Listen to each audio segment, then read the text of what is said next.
You are now listening to the Someone's Favorite Productions podcast network. Hello there, and welcome back.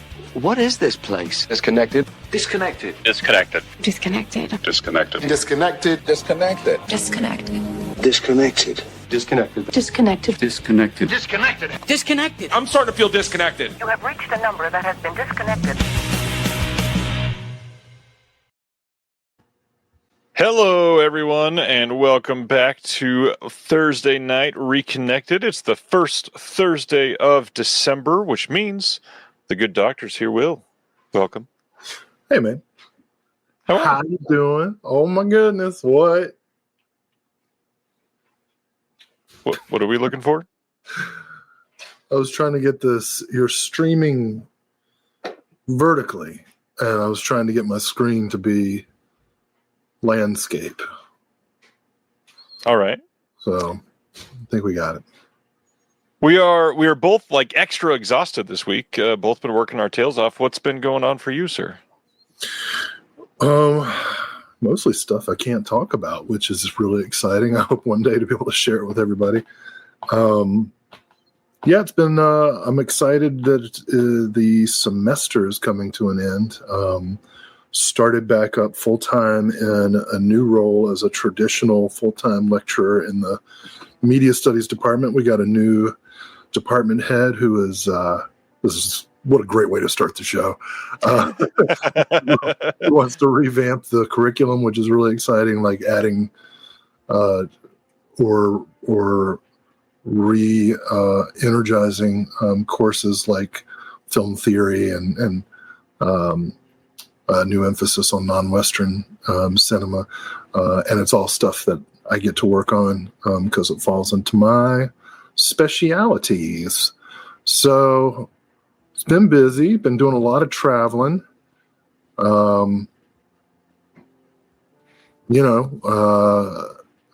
Started tabling for Severin at horror cons this year. Did 2 in the last couple months, signed up for 3 more already for 2026. I know you just signed up to do one in 2026. Yeah, if anybody's going to be in Kansas City for Crypticon next August, we'll see you there. So it's just been, kind of rolling out of your Thanksgiving episode. I'm really, really thankful personally for some of the experiences I've gotten to have this year, even as we've dealt with some tumultuous and, dare we say, troubling issues in the world. And that is putting it mildly, even. Trying to focus on the positive in the hopes that will push out some good vibes into the world. I don't know. Well, speaking of pushing out good vibes, Josephine wants to know, what's your favorite sewer scenes in movies? Oh, definitely A Time to Kill, Aaron Brockovich. It's underground sewers. The Third Man, for sure. Teenage Mutant Ninja Turtles, got to have those. The dichotomy, yeah. Probably my favorite movie, partly set in the sewer, Big Trouble in Little China. How about some great choices? Big Trouble is great. The others are great as well. Carrie Mulligan wants to know, do you have any thoughts on Shirley Temple? I don't think you and I have ever talked about Shirley Temple. No, I don't think we have.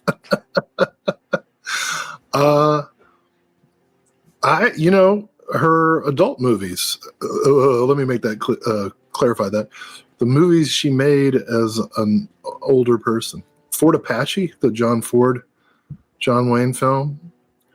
Henry Fonda, love Fort Apache. Yeah. I don't think I've seen many child Shirley Temple movies. I certainly saw a lot when I was a kid because my sister loved her, but not a lot in a very long time. Yeah, that's a disappointing answer, isn't it? But no, I mean, like, a lot of those movies are, got a bunch of racist shit in them. So Tons, yeah, tons. Let's get into some. Wait, what about your sewer? When I saw Josephine's question, the first thing that came to me was Chud. Like, I feel like you have to mention Chud. Sure. It's the obvious pick here. Big Trouble is another really easy go-to for me. Yeah, Teenage Mutant Ninja Turtles was probably my biggest one as a kid. I think that it gives some really nice filming locations. Hell, I'll even shout out the movie I didn't love, The New Running Man. The scene that's shot in the sewer is well shot. Good job, Edgar Wright. Oh, you know what I love with Shirley Temple in it? The Bachelor and the Bobby Soxer. That movie is weird. Never seen that one. She gets she's in high school and she develops a crush on the very adult Cary Grant. What the hell? And Cary Grant's into her older sister. And I guess this just goes to show that generations haven't changed much. A psychologist or something like that says that if he rejects Shirley Temple outright, she'll be like psychically traumatized. So he has to like play along with her crush. Ooh. So it's simultaneously creepy and coddling. Ooh. But it's funny. It's a funny movie. The Bachelor and the Bobby Soxer. I recommend it. All right. That's weird. Not out on Blu-ray yet for some reason, but I believe Warner Brothers. So maybe one of these days we'll get a Warner Archive edition. I will say this is the last show for me for 2025. It's true. And I have, as is my custom, brought 20 movies from my collection that are still only available on DVD to wish them into HD existence. I had a very successful 2025. Yes, you did. My wish list. And so now I have a new wish list because... Do you remember how many you got this year that you would wished for? It was like half of them. Yeah, it was a significant number. Who was it just pointed out Return of the Living Dead 3? I can't believe I forgot that for sewer movies. That was Stan, of course. Stan, of course. I'm the River Man. Love Return. I showed Return of the Living Dead 3, of course, in my cult films class this semester in preparation for our talk with Brian Usna. And one of my students said, and as a compliment, that it was the saddest zombie movie he'd ever seen. Like the love story, you know? And, yeah. Not true. The saddest zombie movie ever made is the Fangoria movie I mentioned last time, iZombie. That shit is so... Anybody who can watch iZombie without crying during the final scene is a monster. An absolute demonic monster. All right. Let's get into DVD wishlist time. At the end? You want to do that now? Yeah, let's do it now. Everybody's all excited about it because you brought it up. Are they really? Okay. Yeah. I'm holding up a giant mug here. I want to let people know because I know there's always speculation about what kind of substances are coursing through my bloodstream. Yes, tonight he is drinking his own piss. I am continuing so supportive. I'm continuing my sobriety journey, my off and on sobriety journey. I am drinking a tea made of, what's that stuff? It's lemon and ginger, like some kind of Wiccan. That's what I'm doing right now. I'm a freaking warlock tonight, drinking this tea made out of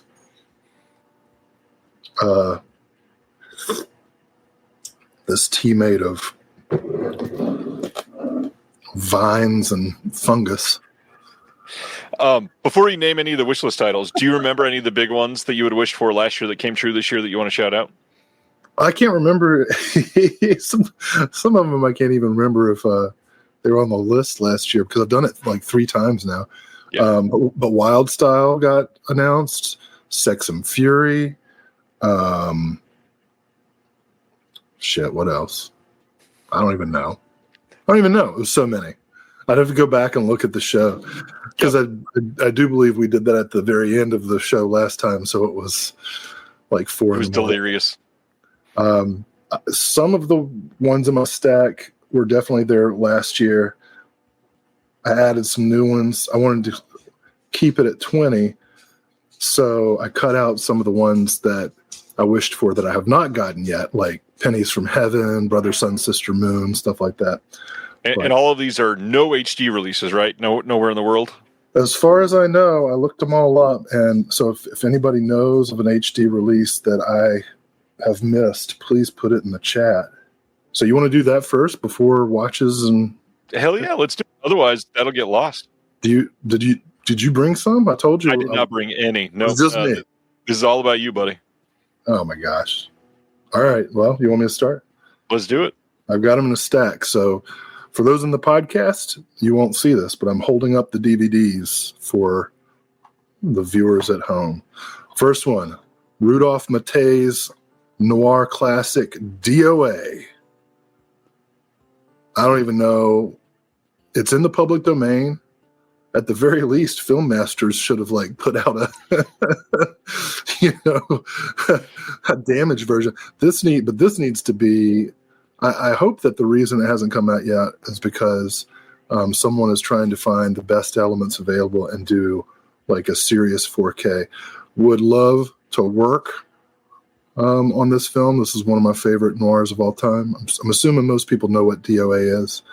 A man finds that he's been poisoned and he has a day to find out who did it before he dies.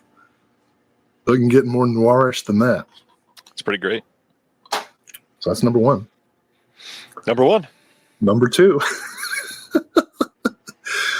Cheating a little bit, a box set, but I've said that. I know I've said this one several years in a row. Where are the Hanzo the Razor movies? Yeah.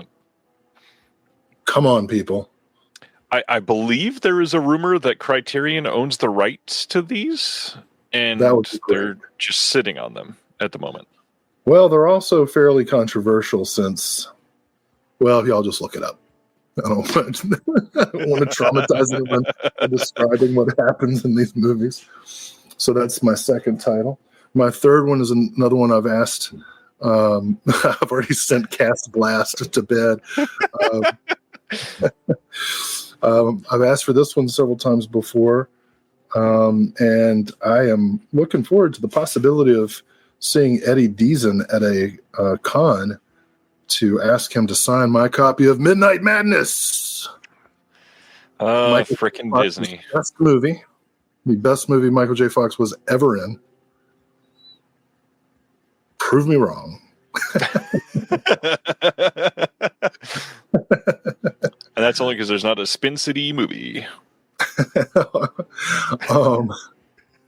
Next, this is one that I have recommended, hint, hint, to a certain boutique company that likes to look for obscure international films.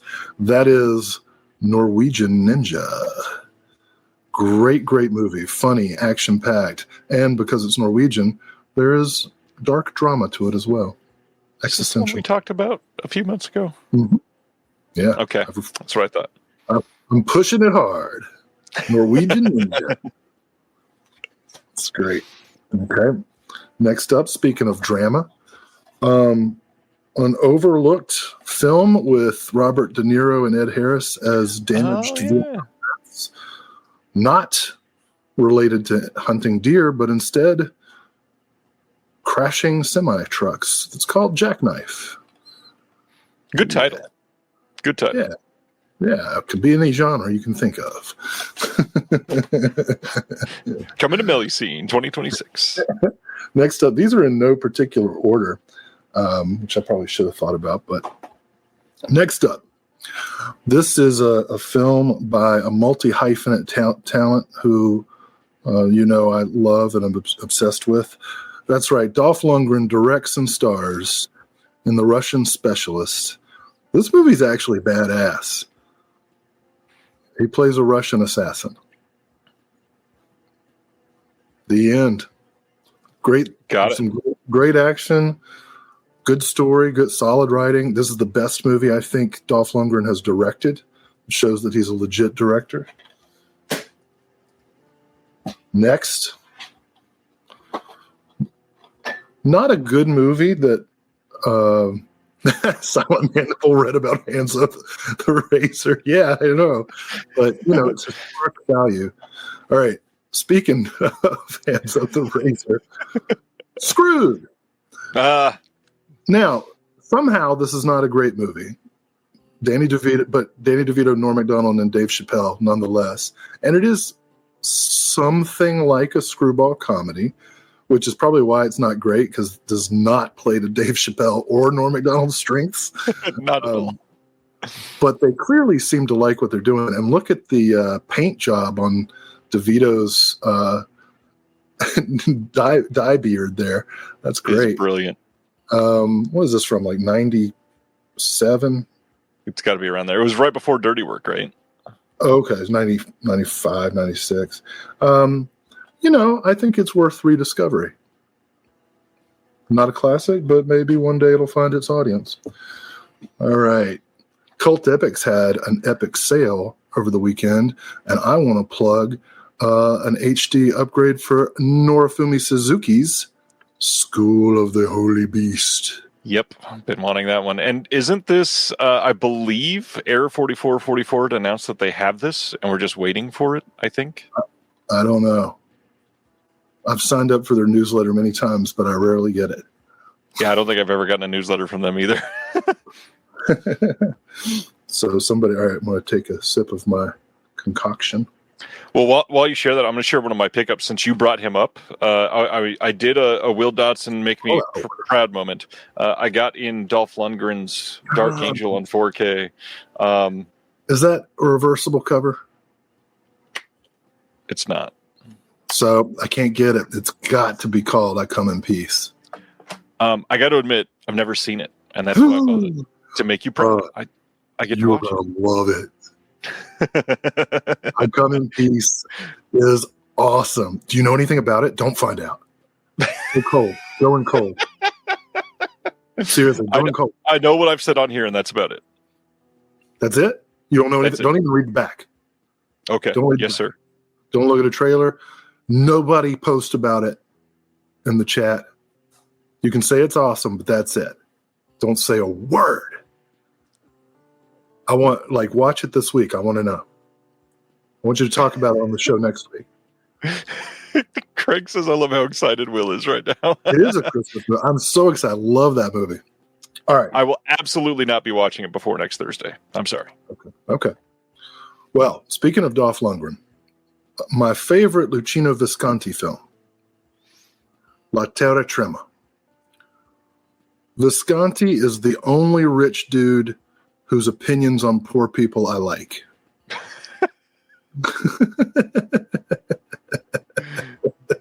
And this one's about some fishermen. I love this movie. I think it would be gorgeous, restored in 4K. La Terra Trema, like I said, probably my favorite Visconti.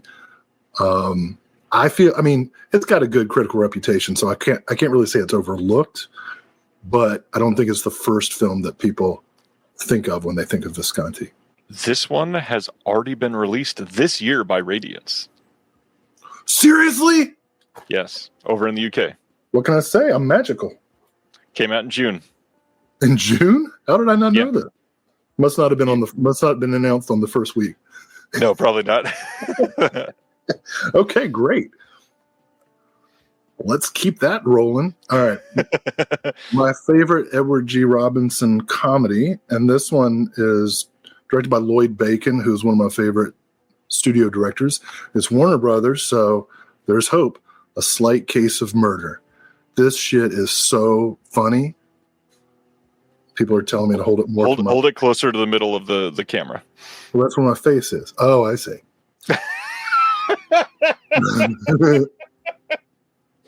Slight Case of Murder. This movie is so freaking funny, dude. That's a great cover. Yeah. Edward G. Robinson plays a gangster who's kind of trying to go straight, and he's taken his family to a big party up in New England, but like, and he's made his gangster minions into like the domestic help, but dead bodies keep turning up somehow. Anyway, speaking of super funny movies, Twin Peaks is James Marshall, and Don't Tell Mom the Babysitter's Dead's Christina Applegate in Vibrations. Are we familiar with Vibrations? No. Okay, I will tell you the premise of this one. James Marshall is a musical prodigy who gets into an argument with some ne'er-do-wells in an alley one day, and they cut his fucking hands off. Oh, jeez. And then he gets all like, wants to unalive himself. Is that what the young people say now? Not on this channel. So he gets all suicidal, and Christina Applegate is like, "Oh, you quit whining, dude." And somebody makes him some mechanical hands, and he becomes a house DJ. It's awesome, man. This movie is awesome. How did that not come out at the same time as like Wild Style? No, this is like 1991 or something. Colton says, "Is this Hands of Orlok for the 90s?" For real, man. Vibrations is dope. Oh, that's really funny. All right, we're coming into I think we're halfway through. I said 20. I figured we'd wait till the end when like two people are watching. Okay. If you're like me and Les Blank, you love gap-toothed women. And nobody had a huger gap tooth prior to corrective dental surgery than Catherine Keener. You can see that gap tooth on display in the underlooked Don Coscarelli film Survival Quest, about some yuppie hikers who get caught in the wilderness and have to survival quest together. It is awesome. I think all of Don Coscarelli's films, except for this one, have a Blu-ray release, although the Kenny and Company was like a Japanese release that's out of print. So hopefully. And quite expensive. Yeah. All right. As a raging alcoholic, the best movie about raging alcoholics, well, no, there's a lot of good ones, but my favorite is Steve Buscemi's Trees Lounge with Daniel Baldwin and Chloe Sevigny, Samuel L. Jackson. It's just an all-star cast. It's so dark and funny and sad. Trees Lounge. Directed by Buscemi. Directed by Buscemi. It's great. Not on Blu-ray. Why? Interesting. But who's the studio behind that one? That's not like a Fox title or something, is it? The DVD says Pioneer and Artisan, but I can't really see. I don't have my reading glasses. Touche. Okay. Getting into some Snapcase territory now. I know that I've said this one before because me and Stan have commiserated. The Boy Who Could Fly with Jay Underwood, Fred Savage, Fred Gwynn, Bonnie Bedelia. Who's this chick? Directed by the original Michael Myers, Nick Castle. This movie is heartwarming and poignant. A bit of magical realism for suburbia. Continuing in Snapcase territory, and if it's Snapcase, come on, guys. Where's Crush Groove? Where is Crush Groove? The story of Def Jam, one of the greatest modern musicals ever made, directed by the incomparable Michael Schultz, who also did Car Wash, Cooley High, several of other great films. You know, Jamal Fanaka, the great LA Rebellion director who's responsible for the Penitentiary films and MMA, watched, I think it was Cooley High, and saw that it was directed by Michael Schultz and assumed it was a white Jewish guy. Actually not. He's a black man. And so I can't remember Jamal Fanaka's birth name, but because of this and because Jamal Fanaka wanted to be recognized as a black filmmaker, he changed his name to Jamal Fanaka. So there's an origin story there.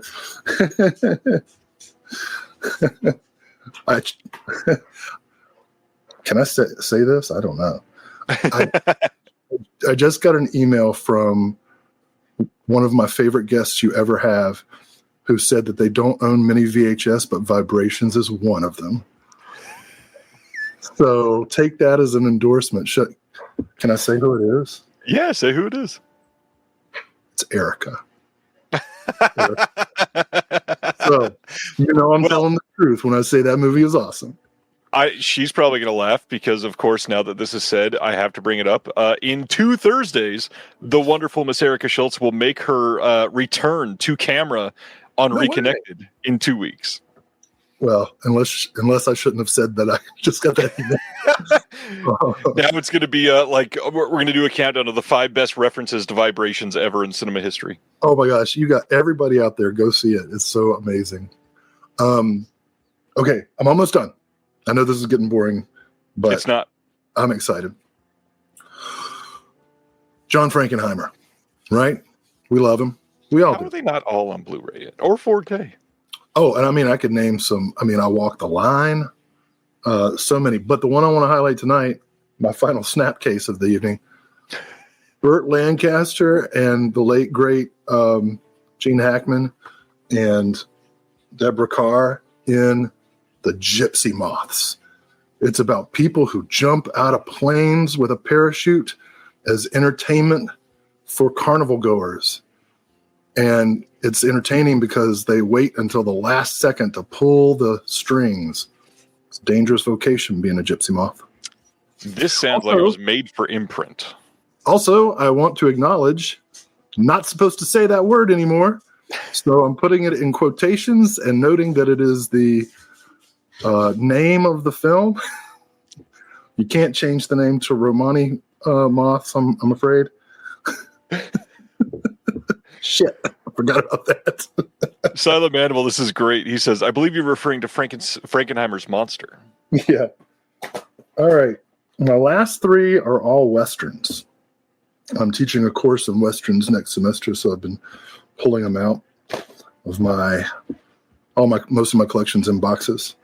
Also making many appearances on the wonderful podcast Tumbleweeds and TV Cowboys this year. Oh, yeah. Well, here's my first one. Woody Strode in John Ford's Sergeant Rutledge. Excellent. Excellent film. Just check it out. I have nothing else to say. Got it. Bud Buttaker's best movie is still not available on Blu-ray for some reason, and that, of course, is Lee Marvin and Randolph Scott and Gail Russell, who died far too young for the same reason that I'm gonna. Damn it, Will. 7 Men from Now.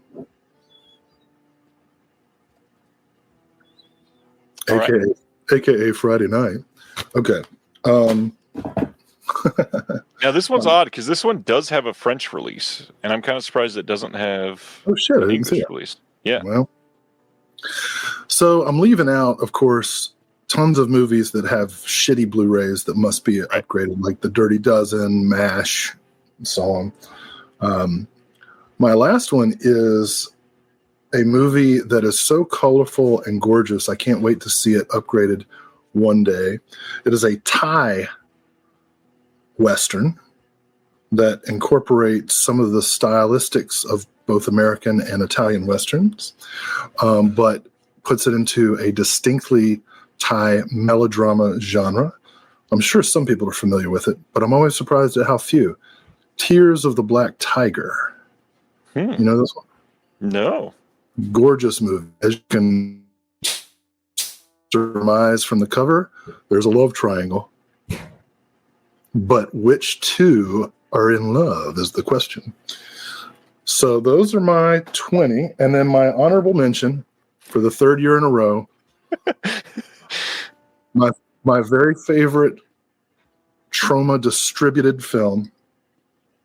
Clint Howard, PJ Souls, Russ Tamblyn, Ross Hagen, William Smith in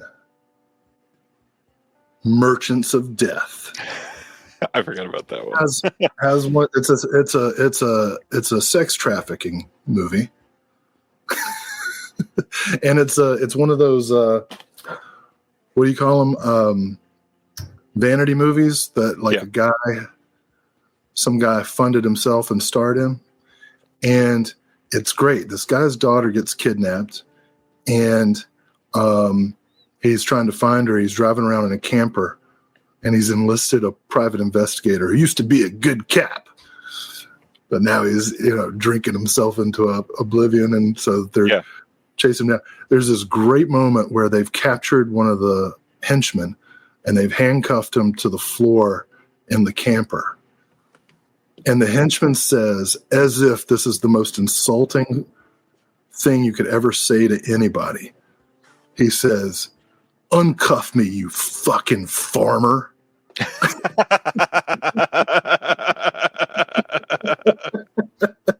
Is the best, man. So Merchants of Death, I hope gets a release. Oh, that's amazing. Thanks for letting me indulge myself. Of course. To give you a moment to catch your breath before you talk about your pickups, I'll go through mine real quick. A series that I've been semi-patiently, also impatiently waiting to start since it got announced is the incredibly high-quality company VCI releasing their new Psychotronica series, and this is volume number 1, and this is Delinquent Schoolgirls, and this one is from 1975. We got a commentary by Bob Miner with Elijah Drenner on this, and then we've got Psychotronica, a dive into cult cinema featurette, some trailers, and then amazingly for VCI, because this doesn't normally happen, they're even double sleeving the wrap, so you have an option for VCI. This is a huge step in the boutique direction. It's impressive, but this is a 2-disc release, another thing that VCI is not normally known for, so kudos to VCI for stepping it up. I hope these are high quality. Literally just got this in, can't wait to check out some of the scans on this. It does say, or at least it did when they were advertising online. Let me see if it says it on the back. Yes, restored in 4K from the OCN. Not just scanned, but restored. So hopefully that means they did some proper cleanup and it looks decent. Speaking of proper cleanup and hoping it looks decent, the internet's newest outrage, of course, to some people that are very angry when the movie that they saw 26 years ago in the theater doesn't look identical to how they remember it from their dreams last Thursday. Eyes Wide Shut in 4K. I'm sure most people are getting this in the Criterion sale that is active at the moment still and about to be over. Monumental release. This is one that people have been counting down for a long time. Nice thick booklet in here. 3-disc release on the 4K. Some really solid work got done on this. It is from all reviews that are people that are not going to say this doesn't look like it looked like when I was 12. It's astounding to look 12? at. 12? The hell? Who the hell took you to the theater to see that? That is a reference. There are people out there that are saying stuff like that, so it's kind of ridiculous. Well, what is the problem with it? Nothing. It's just the color is it's different than the Blu-ray, and so people are going to complain about that because it's not how they've watched it for the last 20 years. Did you see the story about how HBO put up all the Mad Men episodes, but the aspect ratio is messed up, and you can see a guy holding a vomit hose and a PA holding a vomit hose. So funny. And in the video or that they showed from the clip, it's real bad. It's not even partially noticeable. It is fucked bad. You know what though? I probably wouldn't have even noticed. I would have been like, that's just what happens in an office. The funny thing is it goes by very quickly, but when you pause it, oh man, it's pretty hilarious. The last thing to shout out, 88 Films kind of not like really recognized for what they've been doing, especially for Asian cinema over the last year or so. Branching out to more and more stuff in the US on top of doing stuff for the UK. They just put out this really solid release of Rosa that just came out, and it's a hard box release, nice booklet, 88 films doing a lot of extras. Like, this is high quality stuff. Great. Yeah. Are you 88 films? Are you getting much from them ever? Well, I hope to get a copy of The Hyena soon. You will. It's on the way. Yeah, I got a bunch. Let's see. Actually, I can see got like about 3 shelves worth. So what's that? Probably 40 or 50 titles. Mostly martial arts. Inexplicably, I happen to be on the Evil Online Behemoth today, looking to see if there have been Blu-ray releases of the stack of movies I just showed. And The Inspector Wears Skirts 3 had dropped to $11. That's pretty low. The other ones are all 1, 2, and 4 are still over 20. Yeah. So I'll be seeing 3 out of order, I guess. So I was like, well, I'm going to order that. That'll be in my pickups to show in January, shitter. Perfect. Speaking of that, it's December time. What have you gotten this last month? Well, I actually got quite a few things, but I think there's one thing that people are going to be most interested in. So I'll just quickly say, bam! 3 different Nice. Terrifying Girls High School releases. Pretty stoked about all those. Thank you, Disco Tech. Oh yeah, I also saw congratulations to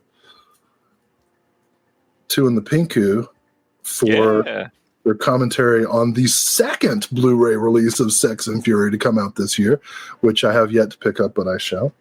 Speaking of releases that Ryan loves, Film Noir 26. This is the one with Dr. Broadway, which is Anthony Mann's first movie, so guaranteed worthwhile. Also, that classic noir, Great Gatsby. I just love these. You know, you get a lot of bang for your buck. Especially in volume 30. And I know you're really waiting for that one. Well, you made the joke. I'm sorry. I'm pretty sure that the sales of the Film Noir set subsidize like the entire Kino catalog. So that would not surprise me. Nice job, guys. No, I think what you all are going to want to see is Terror Vision, as you know, has had, like many of the boutiques. Where'd you go? I made you full screen. Don't do that. Terror Vision, as you know, has had even more than the other boutiques, just horrible luck with delays at pressing plants and discs that are authored wrong and damaged stuff and that they've had to deal with, and I feel for them. So Student Bodies, as most of you know, was announced in their 13 weeks of Halloween, and the discs are not ready yet, but they went ahead and sent out, for those who ordered the bundles, they sent out the tchotchkes, and I thought people might be curious to see said tchotchkes. So I'll hold them up first. We've got a bunch of For the Last Time I Said No buttons. So that'll be cool. We've got, even though you know I don't care for these, we do have a nice tote bag. Designed by Chloe from Terror Vision. We've got the cool Student Bodies t-shirt. Vinyl soundtrack. I haven't opened this yet, so you'll just have to wait. But I know what you really want to see. The Horsehead bookends. These are pretty nice. These are hefty. They'll hold some. This is real. This is not plywood. Shit's got knots in it. Pretty impressive. Well, that's cool. You know, I'm not I'm not like normally enamored of toys and plastic and stuff like that, but I thought that was a pretty cool package. Yeah. And of course the bookends are hilarious. So those are my pickups for the month. Got some other things from the Criterion. I'll shout out Altered States. Way to go, Sam Deegan. Like, interview on the Heroic Trio, and then commentaries on two of the coolest movies you could get, Godzilla versus Biollante and Altered States. Way to go. Super happy for her. One of my favorite. This has been such a great year, but easily top two, maybe, highlight of the year was getting to meet her in person and do some film screenings. So congratulations to her. Really excited to listen to the Altered States commentary, which is, my favorite Ken Russell movie. And I've seen almost everything. I think it might be mine too. Yeah. I love that movie. It's so incredible. What if the purpose of suffering is only more suffering? It's true. That's exactly what it is. Let's go to recent watches. I'm talking about this week. Will's going to highlight some stuff from this last month. For this last week, I watched some new things that I wanted to cover real quick. One was a surprise, but the other one is a very Will movie. So in case you have not seen it, I want to bring up the Will movie first. And that is the brand new movie on Netflix, Train Dreams, which premiered at Sundance earlier this year. It is set in the early 1800s, starring Joel Edgerton, and it is incredible. Set up in near the Pacific Northwest area, like Idaho, near the Montana border. And it's about a gentleman that is a logger, and he's going away for seasons at a time, leaving his family behind so he can go make money for the family. And in the area of the country that they're in, there's this tragedy that happens, and it is about the solace and overall mood that is found after that tragedy. And it's kind of incredibly shot. It is wonderful, and I think you would truly love it. Well, that does sound like the kind of thing I would get into. It is. Like, the last shot of the movie is stunning, and the feeling that you walk away with is just incredible. It's heavy. The other one I wanted to bring up is the newest film from A24, and this one, I kind of went into this expecting to not appreciate this one very much, but it's the film Eternity. This one is directed by David Frayne and starring Elizabeth Olsen and Miles Teller and Callum Turner. Those are the three leads, and then we got really great supporting spots by Divine Joy Randolph and John Early. This is about living in the afterlife and trying to determine how you are going to spend your eternity. I was shocked to find this to be a very faithless movie when it really could have leaned into the religious side of it. And I'm really glad that they didn't. But this movie shocked me. I really thought this was going to be very schmaltzy, and it is in a couple points, but they kind of lean into the tropes so much that it's not. And it is genuinely heartwarming. It's very funny, like surprisingly funny. There are running gags in the background that are just perfection. Like they're advertising different eternities for people to choose. And one of them says like, no men eternity, number 443, full. We're waiting for number 444 to open. Something like that is perfect. I truly thought that Elizabeth Olsen was amazing in this. It was just really well directed, and one that I think a lot of people are going to skip over, but it's worth watching. It is very, very good. What do you got for us? I think you watched a series you wanted to talk about this time, right? A TV show? Yeah, I'll talk about a couple things. First, I want to respond to a couple of things in the chat. With regard to the film, The Gypsy Moths, in case anybody's wondering, the insect formerly known as that has been formally renamed. You have to call it a spongy moth. That's all right. The name. That's the new name, in case anybody wanted to know. Spongy moth. Several people pointed out that the Devils might be considered the better Ken Russell movie, but we said favorite. I love The Devils, but Altered States, I think, is my favorite. And finally, Ronnie asks why I didn't have John Sayles' Leanna in my wish list. And I will say I left all of John Sayles' movies off. Most of John Sayles' movies are still on DVD, and I want all of them to be on Blu-ray or 4K. So if we could start with like Leanna, Passion Fish, Brother from Another Planet, that would be great. But I also want Casa de los Babies, Men with Guns. All of them, yes. All of them. 8 Men Out needs a deluxe edition. It's got a crappy Blu-ray. I also left off Wes Craven's TV movies, although we did get Wes Craven's pornographic movie this year. So there's hope yet for Invitation to Hell and Chiller and Night Visions and what's the Disney one he made? Shit, something about solving mysteries. Never remember the name of that. Case Busters. Okay. There's a couple Toby Hooper ones related to your work that I'm sure you'd love to see too. Oh yeah, Crocodile, The Apartment Complex, the documentary. Yeah. Which documentary? Yeah. The one that we talked about. Yeah. Yeah. All right, watches. So real quick, I'll show a couple of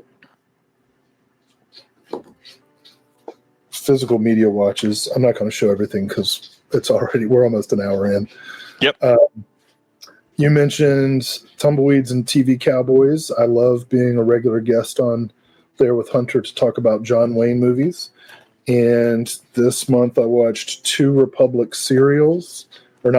Republic Pictures. B pictures. King of the Pecos, in which John Wayne is a fast-shooting lawyer. And 3 Texas Steers, a 3 Musketeers film starring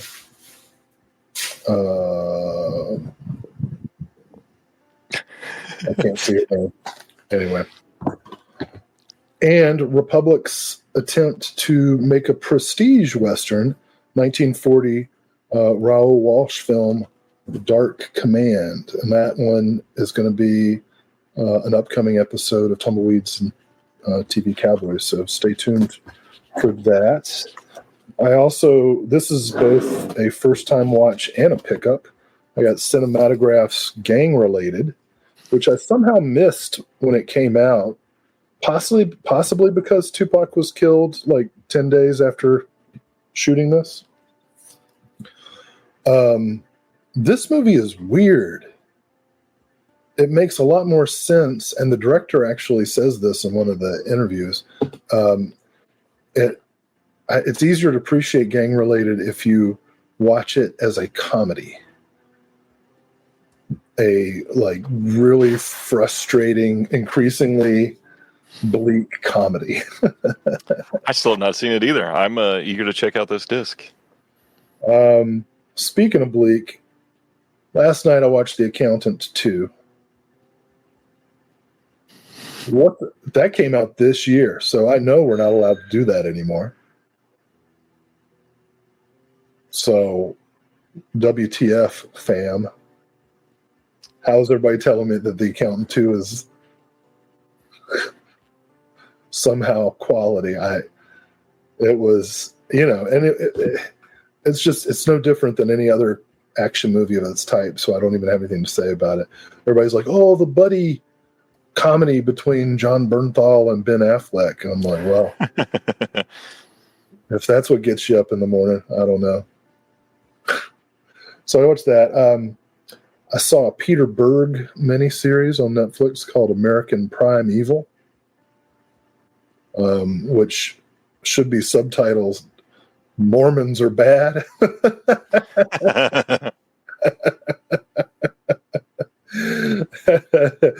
And indigenous peoples are good. Mormons are bad. That was something else. and I'm about to see the final episode of quite possibly the dumbest series I've ever seen. And I suspect AI was used in the writing of it. But it's an Apple TV joint called, God, I don't even know what it's called now. It's set in Alaska. I'm going to have to look it up. This is rough. It's so bad. Apple TV show in Alaska. It's called The Last Frontier. Oh, it's I'm a sucker for snow stuff. I love, Of course. stuff set in the snow. And I never thought I'd say this about any entertainment product. They waste Johnny Knoxville. He wasted. They didn't know the gem that they had in the cast. So those are my watches. I will not be watching that show. Jesus. So I heard there were some announcements today. There was a few. Yeah. Do you wanna start talking about those? Kind of done. All right. Well, thanks everybody for hanging out this week. No, let's get into Arrow. Let's talk about politics. I'm all right. So let's get into these. Coming on February 2nd in the UK from Arrow is the Sana collection. This covers films from 2023 and 2024.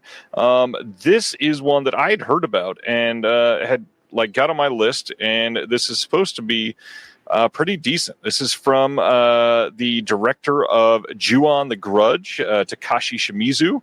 And he is back on his J-horror stuff. And we've got the original Japanese audio and stereo for both movies. We've got we get an interview with Shimizu and the assistant director and horror consultant with him. There's a new retrospective on the J-horror genre by Amber T, who does great stuff. There's a making of featurette. There's an alternate ending and previously unreleased scenes for Sana.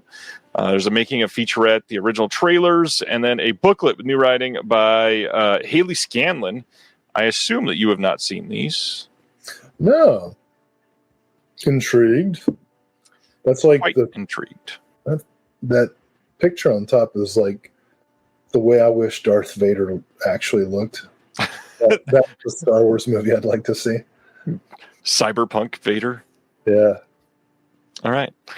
Next up, we got Peking Opera Blues. We've talked about this one multiple times recently, but this is coming to a 4K and a Blu-ray release, both of them. Only in the UK, of course, on February 16th.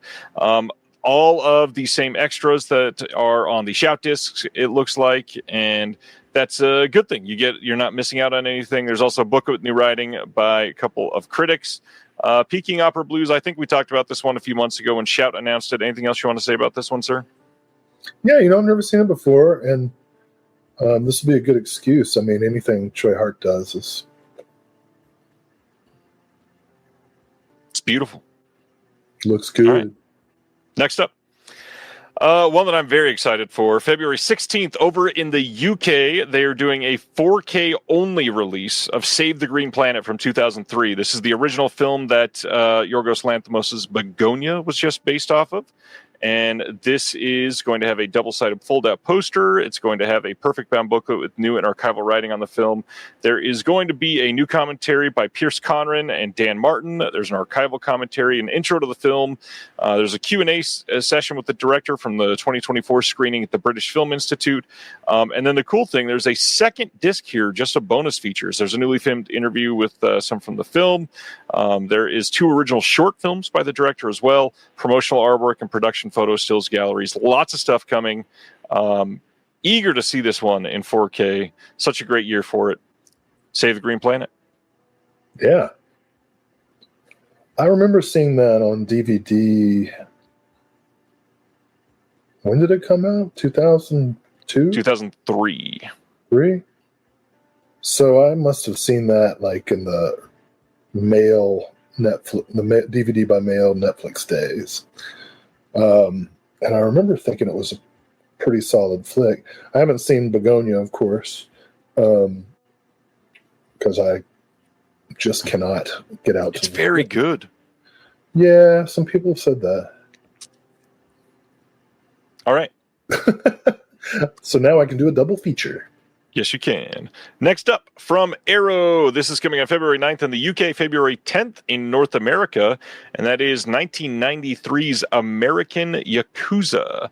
This is a Toei Pictures film, and this is a V Cinema film. We got Viggo Mortensen as this. V for Vigo. Vigo Cinema. We got a new audio commentary with the director, Frank Capello, and actor Anzu Christina Lawson. We've got a newly filmed interview with the director as well, some archival extras, newly filmed interview with one of the actors, Ryo Ishibashi, and then there is a book of new writing by Patrick Macias. I have only ever heard about this movie in passing, never gotten a chance to see this one, but it feels like one you probably saw. Did you see this? Never did. Never did, huh? I've seen all the American Ninja movies, but I don't think they're connected. Speaking of that, just this week, I had the incredible opportunity to talk to Mr. Sam Furstenberg. You talked to him? I talked to Sam Furstenberg. Did you mention Josh Becker? I did not because he had to run. However, we're going to talk about it. I've got his email. We're still talking. It's cool. Yeah, I got his email. Sam Furstenberg, you're a hero. We all love you. He is a hero. Coming on February 16th in the UK, February 17th in North America, The Visitor on 4K. This is from 1979. This has had some HD releases before, but this looks to be the way to go. Brand new 4K restoration of the 109-minute European version from the 35mm camera negative that Arrow did themselves. We've got a new audio commentary by BJ and Harmony Colangelo. There's a new visual essay by Megan Navarro. New visual essay by Willow Caitlin McClay, incredible author. We've got some archival extras on here, and then a book with new writing by Mark Edward Hook and Richard Cadry, Craig Martin, and Mike White. Tons of people on this one. I remember seeing this years ago and enjoying this one. Have you seen this one? Well, I don't think I'll be spoiling anything by saying it's pretty weird. It is a weird one. This is one of the more off-the-wall movies. This one, maybe they're most of the surprising announcements for some people. February 23rd in the UK, February 24th here in North America. There's a 4K coming of 1973's Westworld. Before the show, of course, the movie. New commentary by Daniel Kramer. There is a newly filmed conversation between Richard Benjamin and Larry Karaszewski. Interested to see that. New video interview with James Brolin on this one. New interview with Paul N. Lazarus III. New appreciation of the film by Alexandra Heller Nicholas. Some archival extras on here. 48-minute pilot episode of the 1980 follow-up TV series pilot. We've got a collector's booklet with new writing by David Michael Brown, Priscilla Page, Paul Anthony Nelson, and Abby Bender. Will, tell me why you love or hate this. I've never seen it. Wow, that's a surprising one for you. I agree. It's a inexplicable blind spot. I just never got around to it. So this looks like the edition to go for. It does. Yeah, this looks like a really solid release. You can get it in a 4K release or a deluxe edition Blu-ray. Check it out if you are keen. But then, the one that made everybody go crazy. February 23rd in the UK, February 24th here in North America, 4K and deluxe Blu-ray releases of 1981's Excalibur. This is going to be a 3-disc set. You've got a brand new 4K restoration from the OCN. There is both the 141-minute theatrical cut and the 120-minute TV version of the film. The disc 1 is going to be the 4K feature of the 141-minute theatrical cut. New commentary by Brian Hoyle. New commentary by David Kittredge. There is an archival commentary by the director John Borman as well. And then second disc is extras only. We've got the Making of Excalibur, Myth into Movie, never before released 48-minute documentary directed by Neil Jordan during the production of the film. There is a new interview with John Borman and Charlie Borman as well. New interview with the creative associate Neil Jordan. There's a new interview interview with the second unit director, Peter McDonald. A new featurette on the working friendship of John Borman and the co-writer Rospo Pallenberg. There is also a bonus third disc here that is only on the deluxe limited edition here, and that is the 120-minute TV version. There's also a behind the movie, a 50-minute retrospective documentary on that disc as well. So if you really want that TV version of the documentary, you got to get this before it goes to the standard, or you will not have that third disc. Cool. Yeah, that's a definite. Lee Sibner was busting. Well, hey man, he went and saw your man Quentin Tarantino's double feature tonight. Oh, Oh. Oh, that's funny.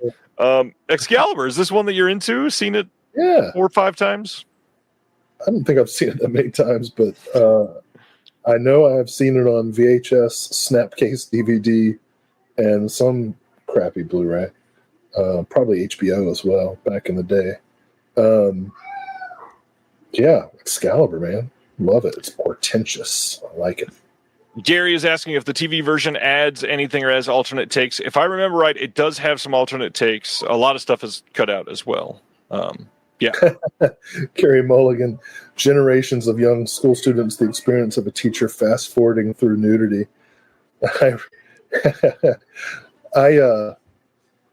remember being in 6th grade, and there was a video store right next to campus called Video Shack, and it was literally a shack, like corrugated aluminum siding over plywood or whatever. And I can't remember why. Maybe we had a substitute, or maybe the shitty teacher just didn't want to teach that day. But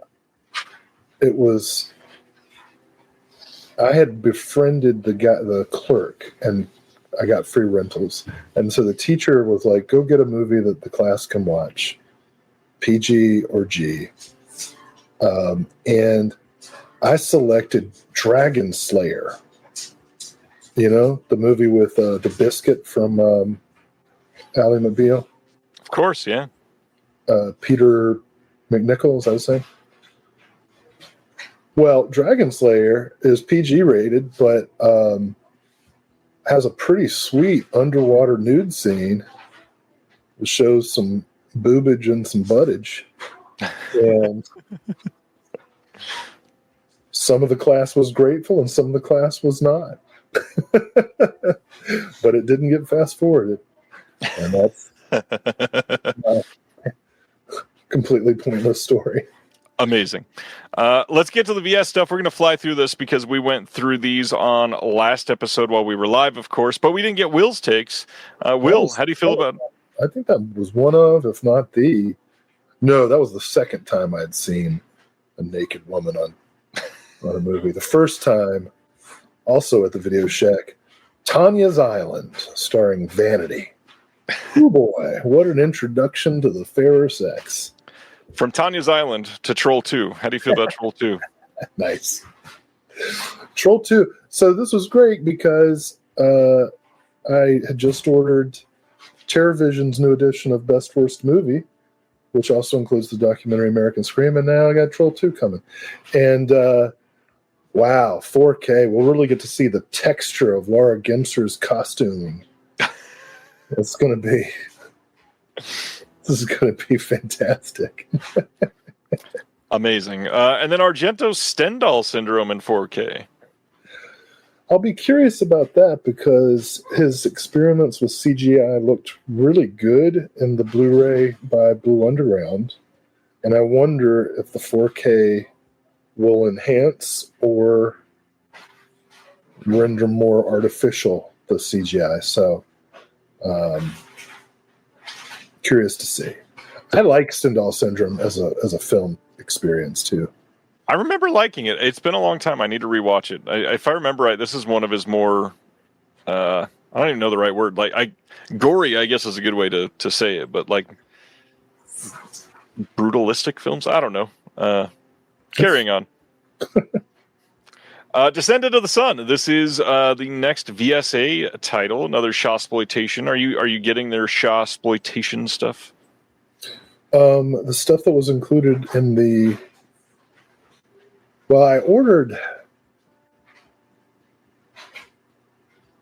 God, I can't remember anything. I ordered whichever one Erica did a visual essay for. I think Sam does commentary on. I remember what you're saying. That is a completely different release, yes.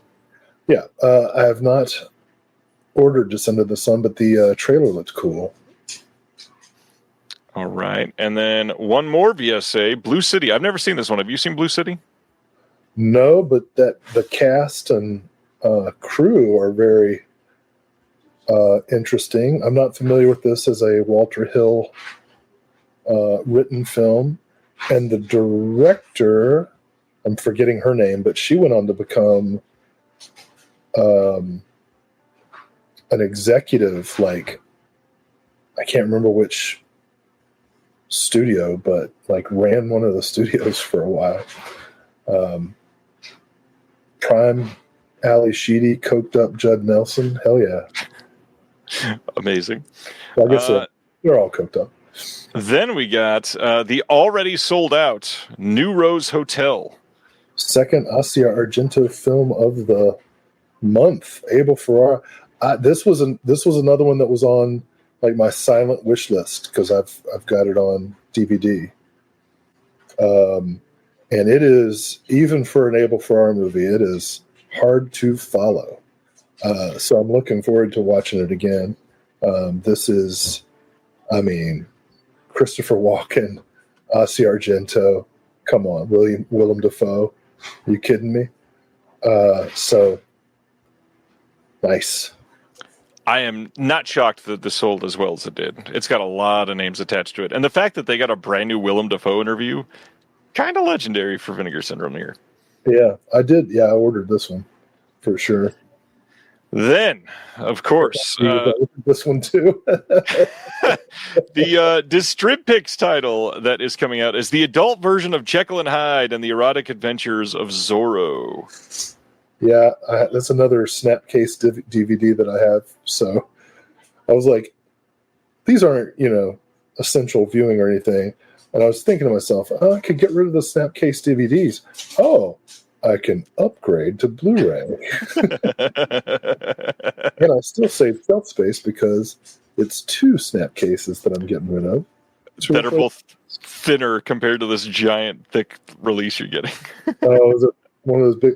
I got a bone to pick with these big boxes.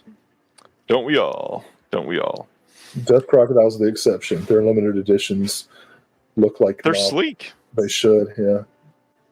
They get their own space. Then we got some catalog slipcovers for Thriller, A Cruel Picture, Texas Chainsaw Massacre Part 2, and Orgy of the Dead. I imagine you did not partake in these. I like the Orgy of the Dead one. I don't really care for the other ones. Maybe if it had been the Breakfast Club parody.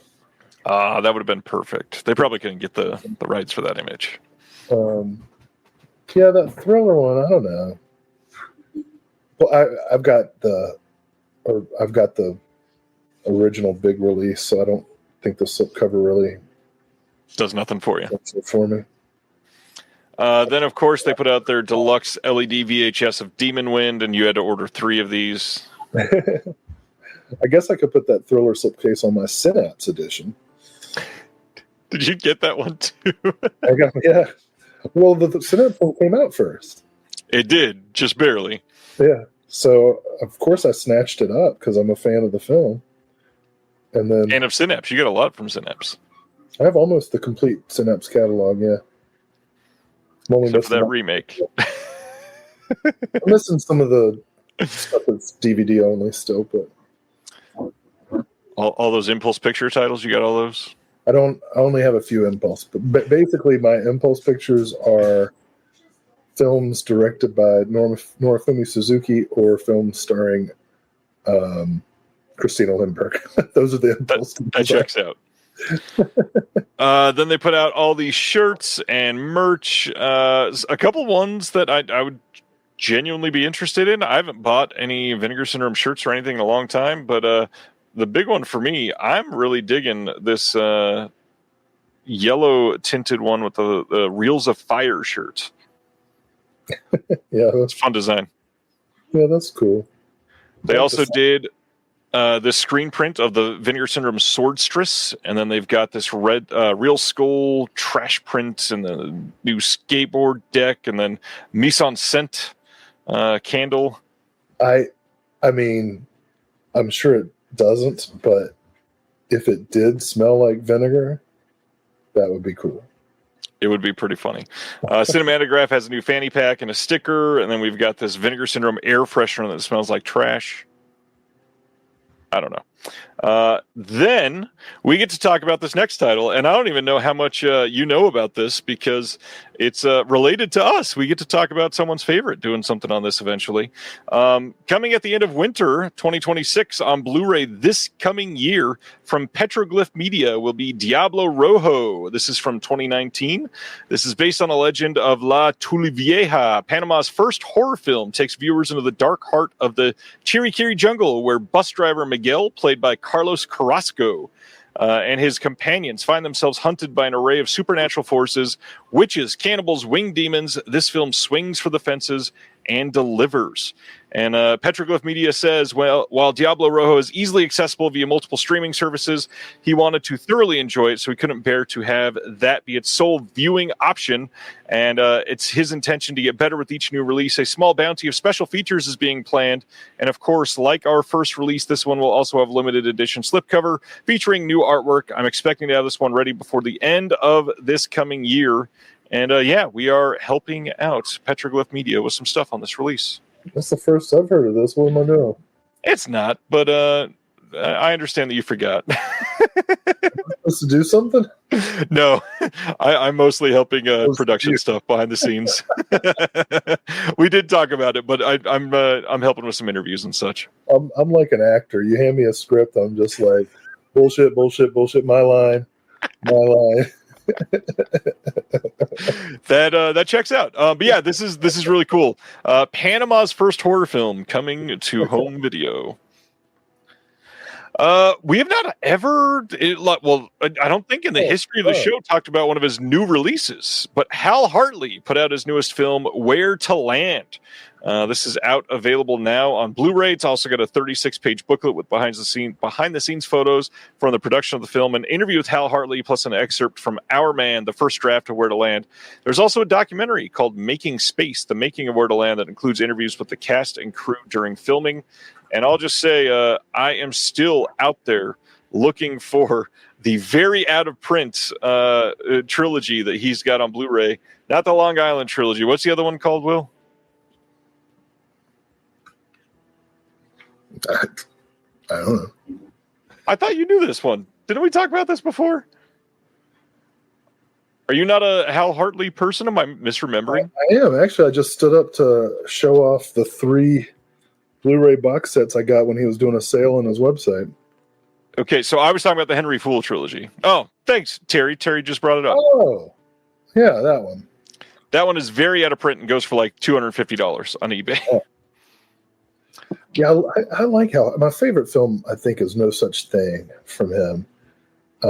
What's the one he has where this dude is puking on this girl's butt? I can't. Oh, is it Apologies? Maybe that's Henry Fool. I don't know. Yeah, Hal Hartley. So this is new stuff. That's great. Yeah, let's check it out. Yes. For those wondering about the price, it is $35. My only complaint, if you're watching Hal, is you put out these Blu-ray sets, but they're in DVD-size boxes, which causes problems on the shelving. So now that you've listened to Will, give us a call, Hal. We'll help you get it fixed. I mean, yeah, I got to put them next to the cinematographs. And that doesn't make any sense. Are your shelves exactly sized to Blu-ray cases? Well, yeah, you want to maximize how much you can get, how much you can store. Like if you most of these shelving units, right, are adjustable.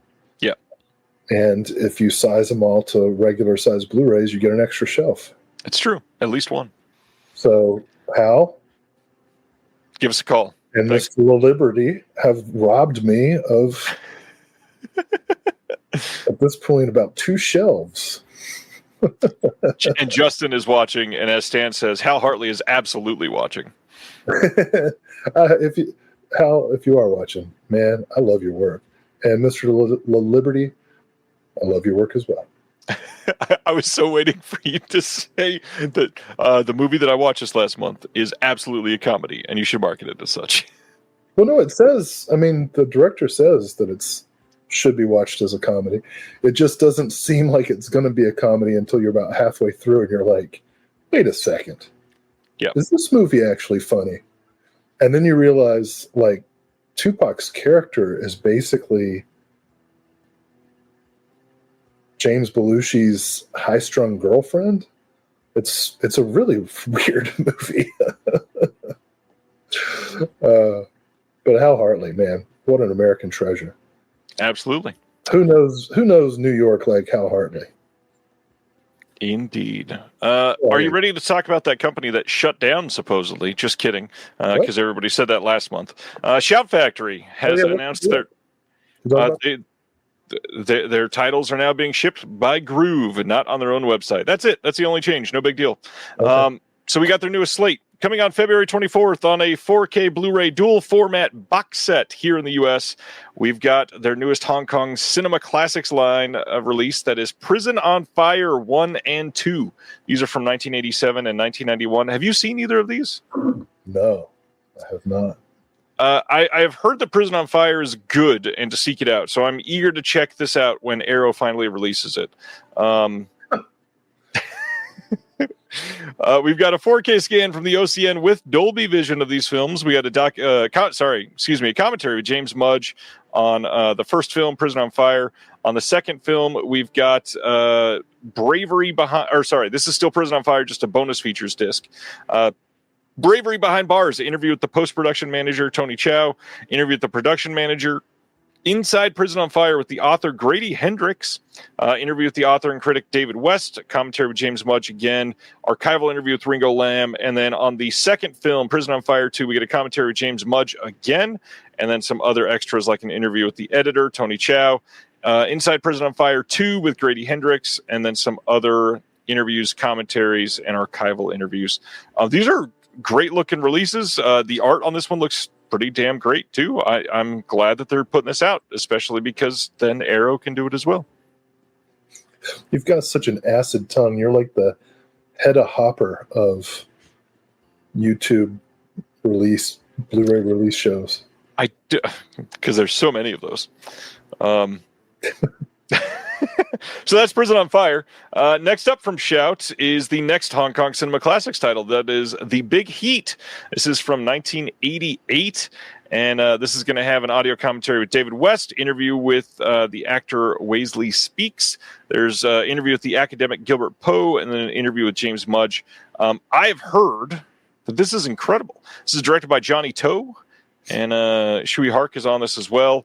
The Big Heat. I need to see this one. Yeah, definitely. All of these Hong Kong titles are uniformly exciting, although you're telling everybody to wait. I'm not telling everybody to wait. I'm saying I am. One of the main reasons, and Jimmy Pop here is bringing up one of the reasons that some people are doing it. They're noticing that Arrow is putting out... What's up, man? They are putting out, on the Arrow side, they're putting out deluxe 4K releases and deluxe Blu-ray releases, but the Shout releases are dual format. So they've got the 4K and the Blu-ray. So if you're somebody that wants both in one package, you might want to go with the Shout on these. And that is important for some people. So I totally get that. Well, as a media studies professor working in underfunded facilities, it took us forever just to get Blu-ray players. We will never get the capability of playing 4K. I assumed not. So just as the dual format Blu-ray DVDs that Criterion put out back in the day were so vital for educators, the 4K and Blu-ray dual formats are the same way. Of course, educators are probably not the primary. Well, actually, we probably are a pretty good demographic for people who buy these things. Because all educators are after a brand new 4K steelbook of Nightcrawler that looks like a completely different movie than it actually is. February 17th, that is when we're getting this. I adore this movie.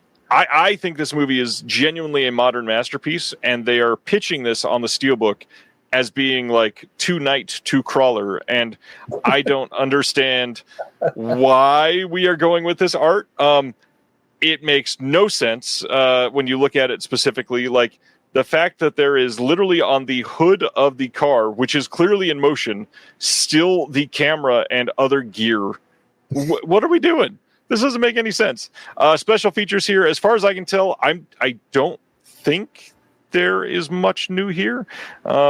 We've got an audio commentary with the film historian Joe Van Appen. We've got an audio commentary with Dan Gilroy, the producer Tony Gilroy, and the editor John Gilroy. It's a lot of Gilroys.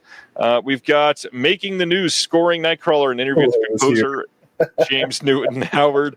And then If It Bleeds, It Leads, Making Nightcrawler. I love this movie. I do not love this art. I wish Styx had done the score. Kilroy. But yeah, that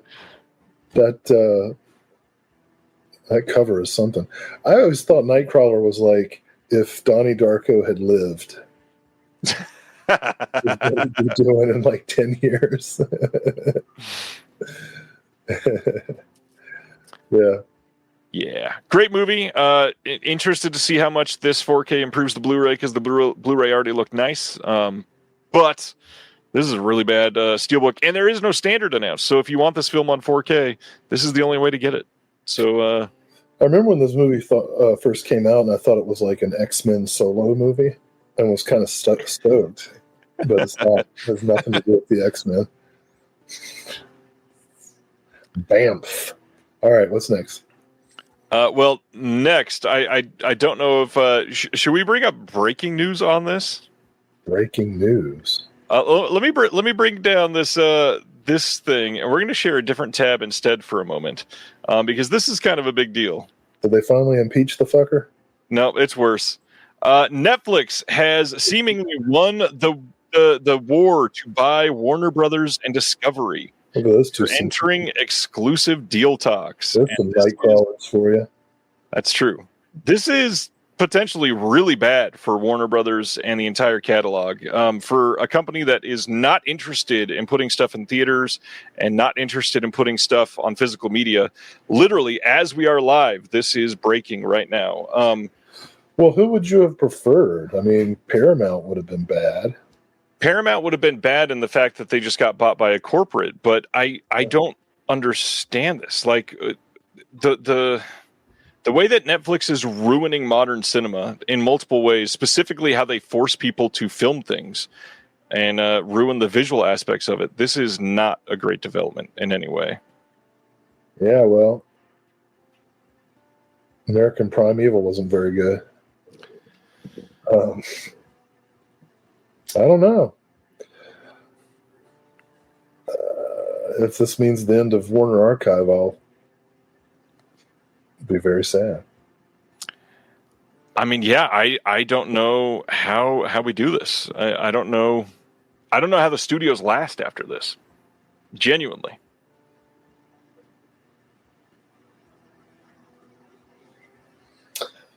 Well, all the kids just watch TikTok videos these days anyway. What's the point? Well, they're about to feel The Wrath of Man coming to 4K Steelbook from Shout Studios on February 17th. This is the exact same release as they previously released on 4K. No difference on the discs, just coming in Steelbook packaging. And notably, Shout going sort of minimalist and just using the poster design for Guy Ritchie's Wrath of Man. Yeah, this looks much more like Nightcrawler. It does, in a way. So this movie presents me with a paradox.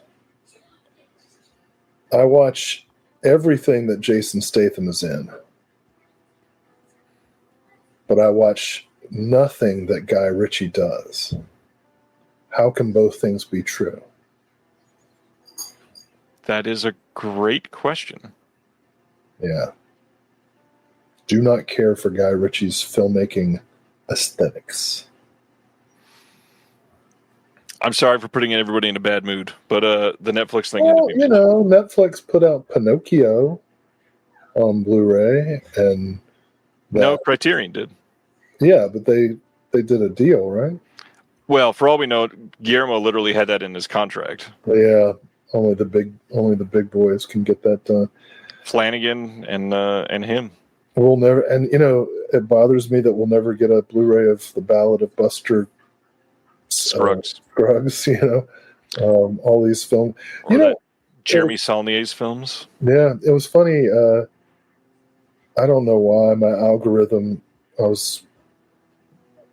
got caught at a train crossing today, and I was looking at my Instagram, and the algorithm fed me some interview with Anthony Jeselnik, where he was talking about how scared he was because all the specials that all the comics do are on Netflix and Hulu and wherever, Prime, and just take them down. Gone. And it's like, and he was talking about this, and this is so true for anybody who works in visual medium, because there are no, or not many, physical releases for new stuff, especially not ephemeral stuff like stand-up comedy. Right. It's like your entire life's work can just be gone forever, irretrievable. You know, I think that Norm Macdonald, when he first found out that, I mean, retrospectively, we can conclude that he put out his DVD of the special me doing stand-up because he was sick. But his last special, which is incredible, Hitler's Dog, just stuck on Netflix. And then the very last special, the one he did right before he went into the hospital, of like untested material just alone in a studio, that's on Netflix. So is his show. Like, we're all, you know, I sometimes get attacked by family members for my obsessive physical media collecting, but you know, this stuff is important. It's a record of human expression. It's so much more than that. It's crazy. I'm working on something that I originally saw to go in the magazine that I don't know. It's kind of turning into a bigger thing. You and I probably should talk about this later. Actually, get some feedback from you. I've said all I need to say. I'm not a big listener. Yeah, buddy, we'll talk. Yeah, it's important right now. It's a bummer, dude. For a little bit of insight, and this is about the Netflix thing, but a little bit about like the broader overall world of not even just like consumerism, really. It's more just like capitalism right now, is that the rich people want to control everything, including what you own. And that in itself is anti-physical media, literally, like by definition. They don't want you to be able to control that. You know, the writing process was throughout 2015, but I didn't finish the article until January 2016, which is important. I wrote this essay called Dead Hands, Vampires, Zombies, and Yuppies from Reagan to Obama, and then in parentheses, and Trump, because I finished the essay right after he got elected. And in a way, his election kind of proved the point that I was trying to make, which was that the yuppie icon and the yuppie lifestyle was originally this, I mean, it was a perverted version of the American dream in terms of its selfishness and materialism, but it was nevertheless still the self-made, mostly men, but also, you know, like Melanie Griffith and Working Girl, right? The yuppie was like this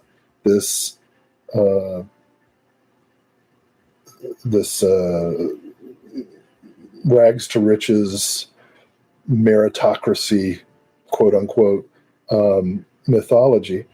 But the argument that I was making was that if you watched vampire movies and zombie movies from the 80s through the 90s, what you were seeing is this shift in, and yuppiedom was also like early conspicuous sustainability, right? Like, oh, you know, I've got the first hybrid and I've got the first, you know, solar panels on my freaking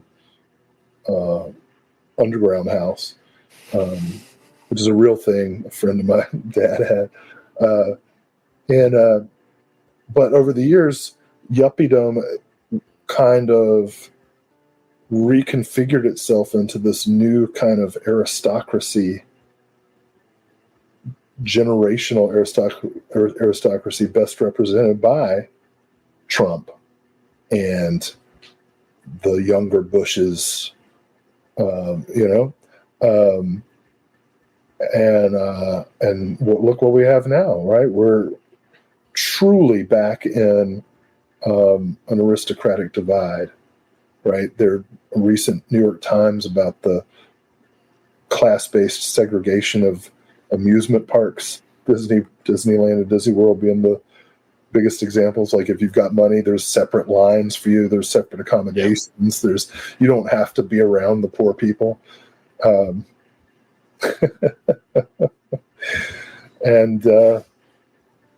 yeah, I don't fault somebody for being born rich, but I fault them for what they do with it. I agree. So, viva la revolution! Off with their heads. Just drop them straight into the dead zone. This is coming on 4K Steelbook on February 17th from Scream Factory. Same discs as previously, just coming in a Steelbook. And, the Steelbook was released previously, just was an Amazon exclusive. Now it's available widely. Love the Dead Zone. Great movie. Next up, Brotherhood of the Wolf, coming on to 4K Steelbook on February 17th. Again, the original theatrical poster art on the Steelbook. Love that they did that. However, should have released this the same time as the standard 4K for those that might want it. It's the same discs as before. Check it out. This is an Amazon exclusive, February 17th. Next up, another Amazon exclusive on the same day, February 17th, Child's Play 2 4K Steelbook to match the Child's Play Steelbook they did previously. And this is identical, Amazon exclusive, same art, or same art style, I guess. Then, February 17th, we've got a wide release 4K Steelbook of Dead Silence, same discs as previously. And I like this movie a lot. Have you seen Dead Silence? I was just going to talk about how it didn't work for me. I wanted to like it, just like Brotherhood of the Wolf. I wanted to like it, but I didn't. Brotherhood of the Wolf needed better effects. If it did, that movie would have been so much better. Yeah, I guess. All right. Next up from Shout is the brand new 2025 Deathstalker. This is coming on Blu-ray only on February 17th. I've not had a chance to see this. This did not play in the theaters here, and I was dying to see it. This is supposedly great. We get an audio commentary with Stephen Kostanski and Daniel Bernhardt. We got an audio commentary with Stephen Kostanski, Andrew Appelé, and Robert Hyland. Interview with Stephen Kostanski and Daniel Bernhardt, hosted by Todd Stashwick. Conversation with the VFX supervisor and some others. Behind the scenes look at the skeleton fight, and then a Deathstalker music video. I am imagining that you're wanting to see this at some point. Yeah, I'm kind of shocked. I thought we'd get it at the Alamo Drafthouse or something. But like you, I've not gotten a theatrical. If it did play theatrically around here, Adam just said this should be Deathstalker 4. There actually is a Deathstalker 4 already that has the actor who's in the original Deathstalker. So he's the bookends between Deathstalker 3, starring Warriors from Hell, starring some guy from the soap opera Santa Barbara, I think. And, of course, the superior Deathstalker. Deathstalker 2, Duel of the Titans. Sean Terlesky, Jim Wynorski, Monique Gabrielle. I have to say, I did post about this in the Discord, and you and I have already talked about it this week, but I must admit, it was a rather weird week with how much you and I have talked about Jim Wynorski over the years. Hearing his voice on the other side of a phone line with having him essentially yell at me this week was such a weird moment for me. Life has gotten very weird. Good for you, dude. Yes. Deathstalker. I want to check this out. Looks really fun. Supposedly the practical effects are great. Next up. Zavvi over in the UK is releasing their own line of physical media because that's what the world wanted. Coming in Q2, they are releasing a 4K steelbook of the never before given this exact treatment, The Untouchables from 1987. They started their new line called Beta Axe because they probably put into an AI name generator and said, that sounds alpha. This is going to be their number one release, and you can check this out. They've got a deluxe edition. They also have a more limited edition that is with it. Lots of different options to choose from to make your packaging heart feel oh so very fulfilled, because that's the only thing they are offering you. The Untouchables. I tell you what, if you don't know, you beta X somebody.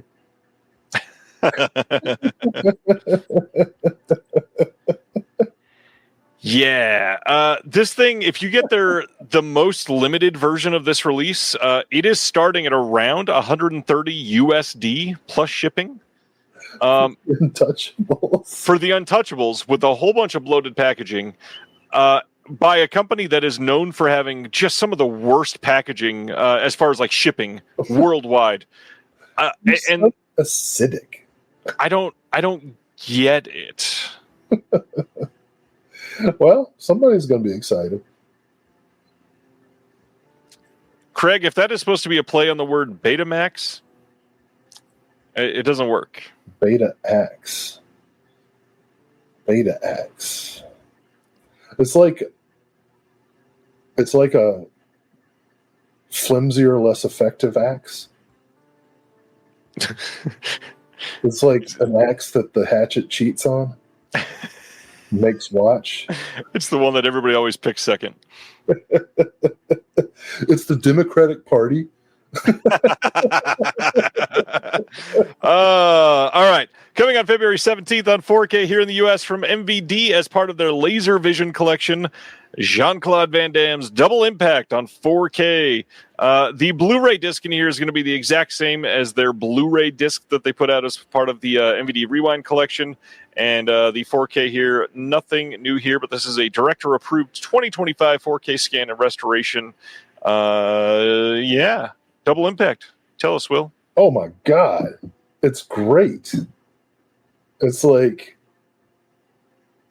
The Parent Trap, but with Jean-Claude Van Damme. It's awesome. One of the superior Van Damme films of the era. Easily. Top 3 or 4. And you haven't mentioned who directed it. I mean, yeah. Who directed it? Ryan, do you even know? No, tell me. Seriously, dude? No, I don't know. Sheldon Lettich. I did know that. I don't remember the name, though. Wow. That's all you're going to say? It's just Sheldon Lettich? Yeah, he's a great director. Okay. That's enough of Sheldon Lettich. The only Sheldon I like. I will keep that in mind and not introduce you to anybody else named Sheldon. We'll talk about Double Impact more in a minute and Sheldon Lettich, I guess. Coming on February 3rd on Blu-ray here in the U.S. from Lions Home Entertainment. And if you're not recognizing that name, it's because it's the new and improved, probably not very improved, Mill Creek. They're putting out 10 Rillington Place from 1971. No extras on this as far as we can tell. Any thoughts on the film? I've got the Twilight Time release, I think. Yep. Then there's also an Indicator, right? A stacked Indicator release, too. I might have that also. Anyway, yeah, I mean, Richard Fleischer, great filmmaker, super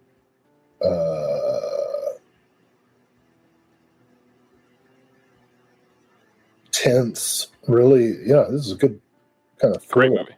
Yeah. John Hurt, Richard Attenborough. Yeah. Next, from the newly branded Mill Creek Alliance Home Entertainment, February 10th, a Blu-ray of Hanky Panky from 1982 with the one and only Mr. Gene Wilder, Gilda Radner, Kathleen Quinlan. This is directed by Sidney Poitier. Mm-hmm. Anything? I've never seen this, but this looks like fun to me. Sure does. Tell you what, if there's going to be any hanky-panky going on, bring my beta axe. So it can sit in the corner. Coming soon from Kino Lorber is a Blu-ray of The Prisoner of Zenda from 1979. This is another Peter Sellers film. They've announced a lot of Peter Sellers stuff lately. Yeah, love Peter Sellers. And then also from them soon is a 4K release of 1980's The Island. This is the one that we've talked about a few times. Scream Factory put this out years ago. Treasured Films put out a fairly loaded Blu-ray in the last couple of years over in the UK. This is directed by Michael Ritchie, director of many, many big films like Fletch, of course. You got Michael Caine in this one, David Warner in this one. Music by Morricone. This is a good movie. I watched this one a handful of years ago. Hell yeah. Loved The Island. This one, I didn't even know this thing existed, but coming on March 10th from Whole Grain Pictures, which is not a company that we hear about all that often. They are putting out The Whitest Kid You Know's Mars from 2024. There is a site-exclusive slipcover from Media OCD, if you go check that out. This is the long-awaited new animated feature film written and starring the legendary sketch comedy group, The Whitest Kids You Know. This has a commentary with the Whitest Kids and director Savan Najarian, some deleted scenes, behind-the-scenes interviews, production diary, live stream archives, lots of stuff as part of this. I like The Whitest Kids You Know. I wonder if this is any good. I was not familiar with them. And then after seeing Weapons, I looked them up to see what a sketch was like and saw Bucket of PCP, I think. Of course, yeah. Hmm. Were you into it? I mean, it didn't do it for me, but, you know, it's out of context. It's only one sketch, so I'm not trying to slam on it. Sketch comedy, you know, it's hard to hit right. There's a lot of miss in sketch comedy. We would consider. And apparently, like, the rest of the world loves it. Yeah. So, what do I Literally everyone but you. What do I know about comedy? I just like Peter Sellers. Next up, February 20th, a Blu-ray coming from Liberation Hall Records of Soul to Soul, the classic concert. I love that this is right next to The Whitest Kids You Know. It is, yeah. From 1971, this is featuring a stellar lineup of performers, including Wilson Pickett, Ike and Tina Turner, backed by the Ikettes, Santana with Willie Bobo on percussion, Les McCann and Eddie Harris, the staple singers and the voices of East Harlem, as they're joined on stage by a host of musicians from Ghana in Africa. Axe is in here. No, sir. On this, there's a commentary on some of the tracks. We've got a full track listing here if you want to check it out. This is supposed to be pretty great.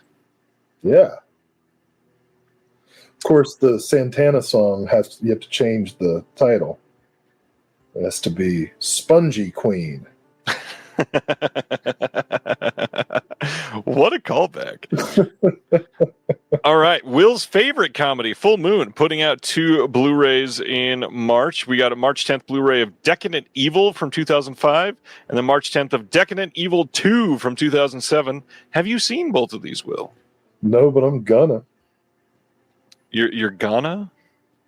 I'm gonna. I was making a soul-to-soul joke. Never mind. Next, this is a pretty big deal. We just had an article about this in the Physical Media Advocate. February 20th, getting a Blu-ray release from Lightyear Entertainment of the Diane Keaton-directed film Heaven from 1987. Have not had a chance to see this, but the art is something I've been looking at a lot in the last month because of our article. I'm really eager to see this one, actually. This is Diane Keaton's directorial debut, and it mixes clips of how Hollywood has depicted heaven with interviews of celebrities, crazy people, and normal people, all of whom have strange and fascinating ideas of what heaven is really like, how you get there, and what you do when you're there. Recently remastered in HD for the first time, also with remastered sound, Heaven, a film by Diane Keaton, now plays like a poignant farewell to one of cinema's most enduring performers, writers, and directors. Well, I've heard that in heaven, everything is fine. I have heard that as well. You've got your good thing, and I've got mine. I need to see this. So I like that the tagline is, I think everyone has a shot at heaven, and I'm thinking about Woody Allen. What are the odds? Anybody got the FanDuel on that? Oh, jeez. Next up, from Lightyear Entertainment as well, on February 6th, there's a Blu-ray of Elvis 56, narrated by Levon Helm of the band. 1956 was Elvis Presley's breakthrough year, and this program takes you back, including his early television performances on The Dorsey Brothers Show and The Ed Sullivan Show, and a whole bunch of other stuff through 1956. This includes iconic photos by the photographer who toured with Elvis that year, Al Wertheimer, who captured many intimate moments with him from this one year. Are you an Elvis guy? I love Elvis's gospel music. I got like this 3-disc set of his gospel songs, and I think it's just the best. He's got a great voice. Yeah. I don't know if you've heard, but he was a complicated figure. Culturally resonant in ways that are both inspiring and problematic, most of which were completely outside of his, control or desire. Yep. It's true. This has been a fun talk tonight. Yeah, I guess so. You know what else is fun? Oh, yeah, go ahead. Torturing people. Imprint's parent company, Via Vision, is putting out Saw 2. Saw 2 on 4K coming on February 25th in Australia. No new extras compared to the Lionsgate release that just came out here in the US, but the Disc 2 Blu-ray of this does include the unrated cut, just like the US release did. And if that's not enough Saw for you, you can also get Saw 3 on that same day with the same thing, the 4K of the theatrical cut and a Blu-ray of the unrated cut. And I love the Saw movies. So, check them out. You do? I do. I truly do. My wife and I went to almost every single one on opening day. Man. What's wrong with Saw, Will? Oh, they're just not for me. I think Saw 2. Saw 2 is the one with the twist, right? I don't want to spoil it for people who haven't seen the Saw movies. There's a twist in like 8 of the Saw movies. But like a time-sensitive twist. Now you're talking about 6 of the Saw movies. Okay. That is one of them, yes. Donnie Wahlberg? That one is 3. 3, I believe. You even know your Saw lore. I know that 6 is the best one. 6 is the best one. Because it's lampooning the healthcare system. They kill a bunch of HMOs, and I'm just like, go, Jigsaw, go. All right. Going to our next one, which you're going to be seeing double because it's Double Impact coming on 4K soon in the UK from 88 Films. They worked with MVD to put this out around the same time. You can check this out. It looks like there's going to be new artwork by Sean Longmore and a 20-page perfect bound book with a host of production and promotional stills. and a rigid slipcase with new artwork on there. I want that rigid slipcase. Everybody wants the quote chunky boxes, which, good Lord, am I tired of hearing that phrase in the last 6 months. Called? Everybody is calling them chunky. I got a literal Instagram DM today about chunky boxes. Chunky boxes and spongy moths and beta axes. This episode is doing a lot for the English language. You were right. Donnie was part 2. Thanks, Carrie Mulligan. Thanks, Carrie. Should I say Carrie Mulligan or Carrie? Can I say Carrie? You say Miss Mulligan, please. Ms. Mulligan? I like Richard Mulligan. You like Richard Mulligan? Yeah, he's all right. You ever see that sitcom he did, Empty Nest? I don't know why, but I wanted to go to take the bit a step further and say I like Martin Mull. I don't know why I went there. I love Martin Mull, man. I love his music. You ever hear that song Eggs? No, but I do like Elvis's gospel music. Check it. Hey, if you want to get into heaven, that's one step. You best. Woody Allen's probably playing that shit on repeat. I hope this one does it. I can't do that nebbish voice. I mean, if this doesn't do it, what's going to do it? I don't know. It sounded more like Sazy than Allen. It was pretty good, though. It was pretty good. All right. Enough of Double Impact. That's it for the night. Let's go to... Oh, my God. I've always wanted to Schlosser Hole. December 11th, over in Germany, Turbine is releasing a 4K Steelbook and 4 different media book options from the 2022 release of Hellraiser. This is the Hulu exclusive here in the U.S., and you can bet that this is likely never going to get a U.S. release. Sure, it's possible, but it's quite unlikely. These are all going to be 3-disc releases. It's going to have a 4K, a Blu-ray, then a bonus feature Blu-ray. There are English language options as far as audio and subtitles. So if you want this, you can check it out. Say the full title of the release. Hellraiser, das Schlosser Hole. And that hole's going to be in your wallet. It's actually not that bad. This week, you could have pre-ordered the Steelbook from Brother Belial for $40. And for a German release that's 3 discs, 4K, that's not bad. You know how I know you're a Hellraiser fan? You got a chain wallet.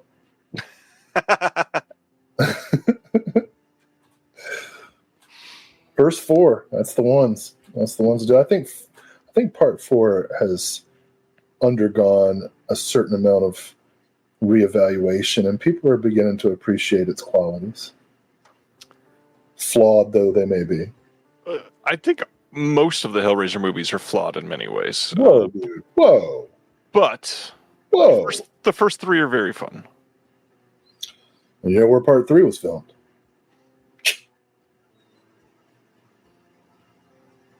No, I don't. High Point in Greensboro, North Carolina. That's why it's subtitled Hell on Earth.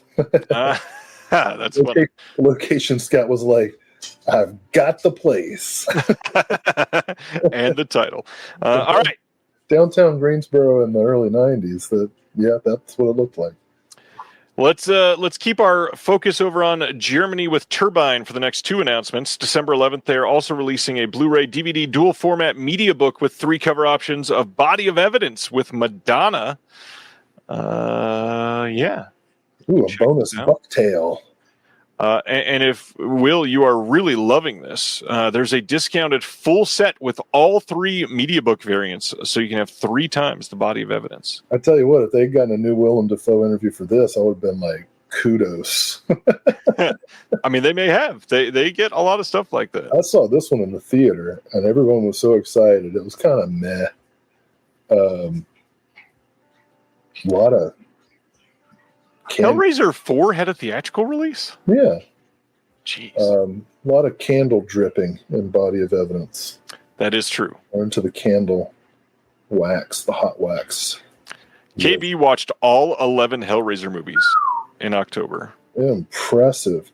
By the way, just saw, I haven't seen the whole thing, but I saw part of the live stream of KB on Chasing Labels. Nice conversation. Well done. Other way around. Stephen Billings on KB's channel, right? Were they simulcast? Because I'm pretty sure I clicked. Oh, yeah, it could have been simulcast, yeah. Okay, well, whatever. I saw the two dudes talking. Just trying to shout it out, and you got to be like, actually. Well, I want people to be able to find it. I'm sorry. Name 3 podcasts. Number 1, Beta Axe. I can't. I can't name 3 podcasts. You've never mind. You've literally named 2 already tonight, and you're on a 3rd. Oh, all right. Let's go to Germany again for the last one, and that is Sylvester Stallone's Daylight from 1996, getting a 4K and Blu-ray dual format release from Turbine on December 11th as well. Now, the big thing here, Kino Lorber had released this temporarily. I don't think any of these went out there. They are releasing this again this coming January or February, I believe. And I guess it's February because they've announced all their January titles. This is going to be a Turbine exclusive restoration of this. Also, it will have Dolby Atmos. So if you are super into high-quality sound, this might be the one to go over the Kino release before we find out all the details. So check that out if you're super into the film Daylight. I would love to meet someone who is. Hey, you know what? It's got some good sewer scenes. It sure does. Sure does. Where you can get a copy of Daylight in probably about 9 months is the next Kino sale, which is live right now, the Winter Wonderland sale. This is going on from now until December 24th at high noon. Free shipping starts at $60. Will, have you bought from the Kino sale this time? You know damn well that I did. I do know. What did you get from the Kino sale, sir? Well, first of all, I will say to the Kino overlords that I would have purchased The Night of the Juggler 4K, but a certain podcast host talked me out of it, saying that probably Arrow is going to release a better version or something. That's not what I said. I said to pick it up from Radiance, who's putting it out, and the Kino release has a duplicated scene. What? Yeah, there's a repeated scene on the Kino release. That seems like an important flub that should have been announced. I agree fully. Wow. Hello, Clouseau. So what did you pick up from Kino? This is Clouseau. Oh, it's gone. I picked up... That was so quick. I picked up the 4K of Ilsa, She-Devil of the SS, which, by the way... who's the guy who directed the documentary American Grindhouse? Elijah Drenner. Elijah Drenner, right, from the catalog, right? Yes. And I showed American Grindhouse in class to give people some context for stuff. And uniformly, all the students said, we do not want to see Ilsa, She-Devil of the SS. But I got it in 4K. And so that's great. What else did I order? Rampage, the William Friedkin film. Undisputed, Walter Hill. Double Bones with Donald O'Connor. And 2 Lubitsch movies, Madame du Barry and shoot, what was the other one? Another Lubitsch film.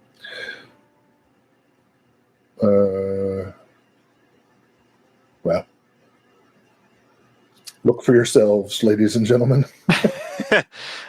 I picked up, I've been waiting on this for a while, the Made in New Jersey films from Fort Lee set that they just put out semi-recently. Oh. And then the Oscar Michaud complete collection went on sale finally. Oh, I didn't realize that. How much is it? It's still expensive. It's $50. I'll pay $50 for Oscar Michaud. I picked up the King, a filmed record Montgomery to Memphis documentary. And just to keep the happiness flowing after that one, I picked up The Sorrow and the Pity. Been meaning to see that. My dog just puked. That was so loud. Right after you said The Sorrow and the Pity, because my dog's an anti-Semite, apparently.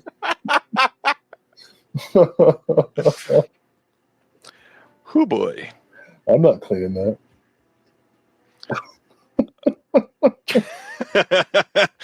All right. Anything else? No, that's it. I've lost my appetite for Blu-rays. I've never done it again. Speaking of Radiance putting out Night of the Juggler, let's talk about some new Radiance titles because these are pretty exciting. March 23rd, over in the UK, we are getting a box set from Radiance called Underworld Chronicles: 3 Yakuza Fables by Takashi Miike. Hell yeah. The best part is this is a mixed media release. If you're into that, you don't have to worry about making a choice compared to the US release. One of the films in here is a 4K, and that's Fudo. So we've got Fudo. Fudo's one of my favorites. Fudo, the New Generation, Agitator, and Deadly Outlaw Rekka are all in this box set. You got 4K UHD and Blu-ray presentations of Fudo, HD transfers of the other 2 films. There's an SD transfer of the extended version of Agitator that's 200 minutes long, presented in its original 2-part form. There's new interviews with Takashi Miike on Agitator and Deadly Outlaw Rekka, commentaries on Agitator and Deadly Outlaw Rekka by Tom Mess.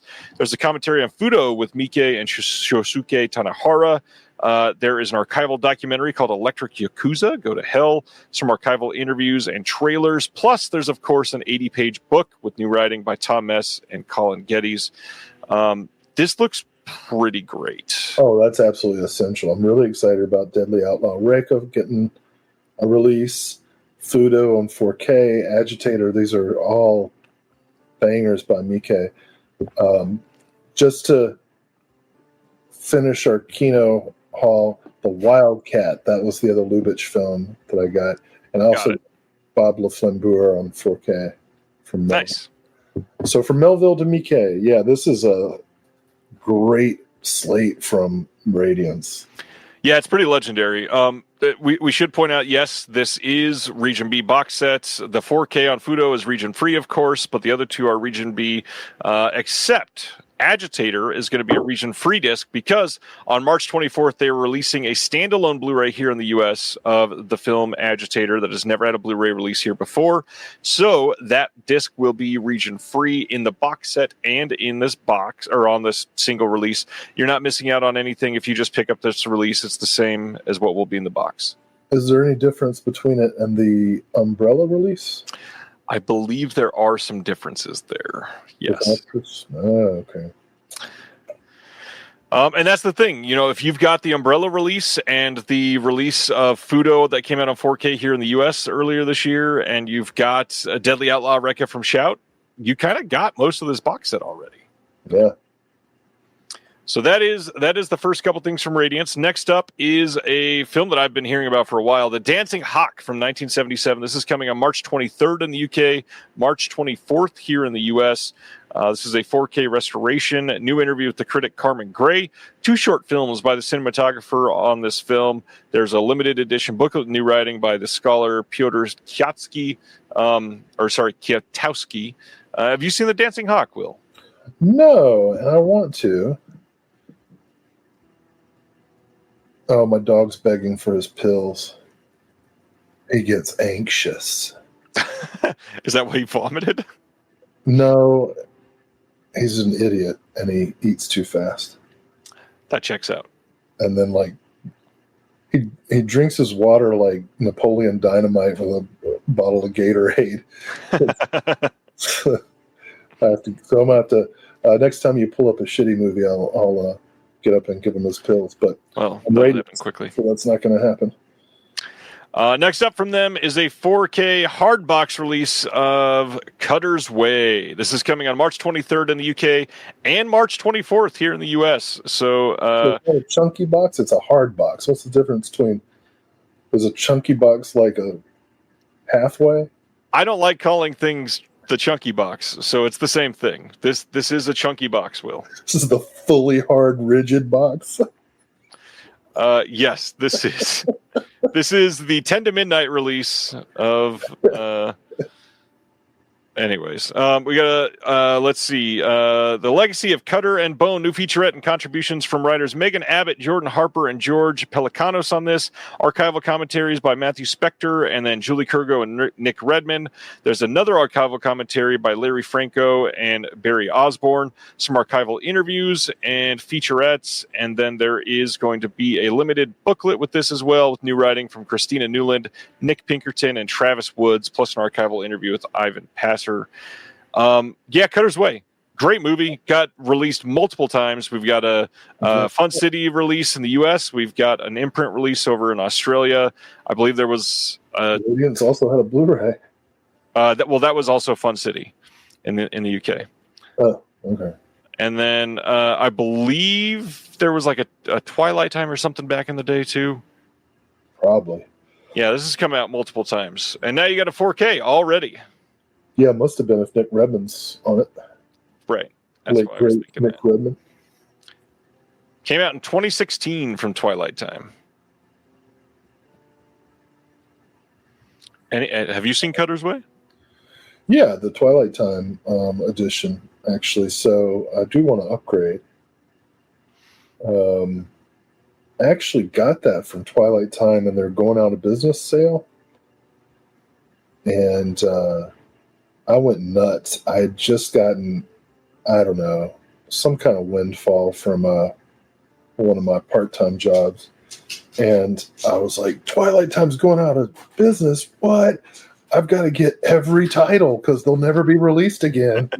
And it was ridiculous. I don't even want to say it was like $600 worth of Jesus.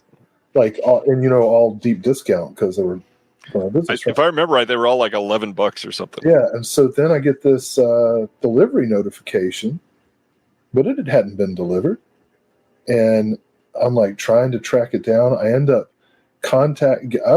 getting some guy on the phone in the warehouse in Arizona who's like, bro, we can't like refund that, and he found some tracking information that showed that it had been delivered to a dilapidated abandoned house in the neighborhood next to my university.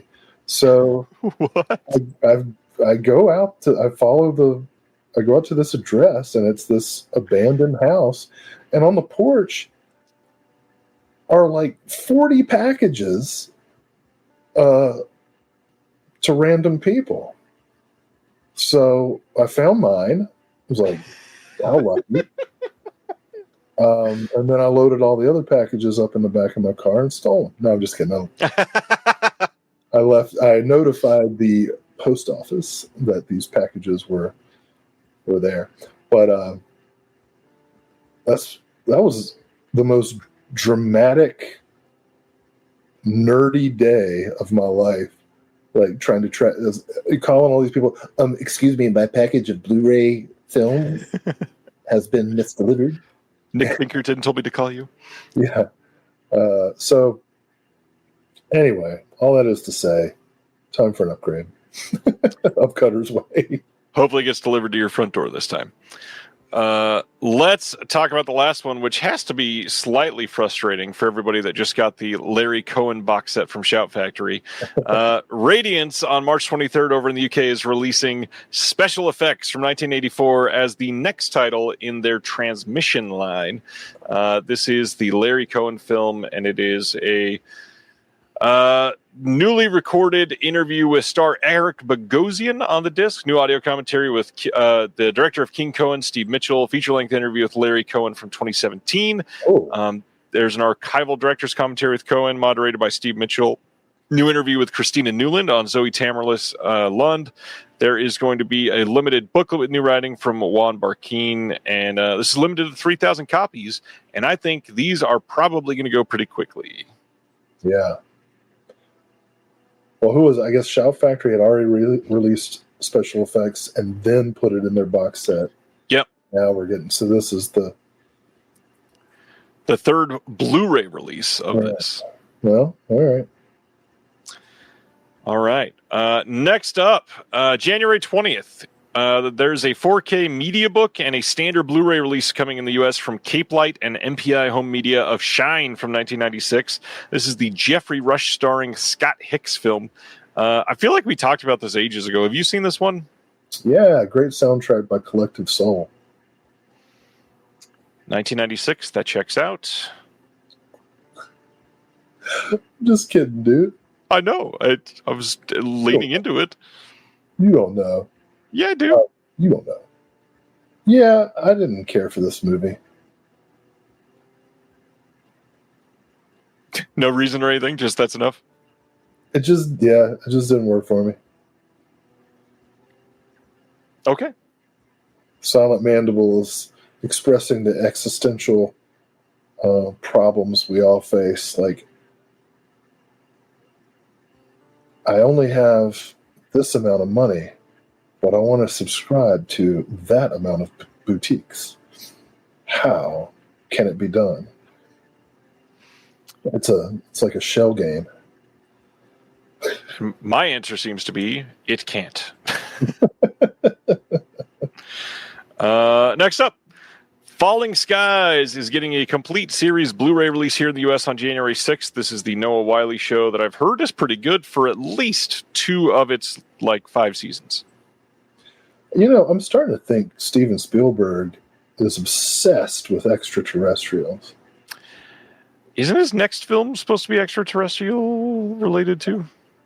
I wouldn't know. But Falling Skies, Taken, what else did he produce that was on TV that... I haven't seen Falling Skies. I did see Taken because Toby Hooper directed the pilot. And you say 2 of the 5 seasons are good? Supposedly. All right. It's better than most shows, though. I can't argue with that. We got some new imprint releases that have been announced. These are coming on February 25th in Australia, and these are all their side-loading slipcase limited editions. These are not hard boxes. These are not the crazy priced releases. These ones will be about 35 Australian, which means usually about 25 USD. First up, we've got Against All Odds from 1984. This is adapted from the novel Build My Gallows High. This is going to have an audio commentary by the director, Taylor Hackford, and the writer, Eric Hughes. Audio commentary by Taylor Hackford, Jeff Bridges, and James Woods. Some deleted scenes with commentary. And that is it on this one. Damn, look at that cover. Against All Odds, Jeff Bridges is doing that ab crunch. Look at that. I was like, the cat's just destroyed something behind me. But, have you ever seen anybody do an ab crunch like that? That's pretty good. I kind of wonder why this wasn't saved, and maybe they're not going to do another one. I feel like this would have been perfect in the next Neo-Noir box set that they did. Well, next one from them is Hard Country from 1981 with Kim Basinger and David Green is the director on this one. This has Jan Michael Vincent and Michael Parks as well. Oh my God, what a cast. Daryl Hannah, Ted Neely. We got a new visual essay on the work of David Green by Chris O'Neill, a friend of the show, and that is it on this release. I've heard good things about this one. I need to see this one. Yeah, I guess I'll check it out now. I've never heard of this. Oh, it's by the guy who did Godspell? Hell yeah. Yep, which means this would have been the perfect one for Lee Gamut to contribute to, and we don't get that opportunity now. Target coming out on Blu-ray from them as well. This is coming out on the same day. This is from 1985 with Gene Hackman, Matt Dillon. It's going to have a new audio commentary by Adrian Martin and an archival interview with Gene Hackman, the director Arthur Penn, and some of the producers. This had, I believe, a Kino release fairly recently. Or it's got a Kino release coming soon. Gene Hackman was so great. It sucks he got eaten. I guess in a way, that's what you'd want. I don't know. let's not linger on that. Tell you what, if I go, there's no question I'm going to be eaten. Sounds like it. These freaking animals. At least it'll be for a moment, then you'll be vomited on the floor. Ooh,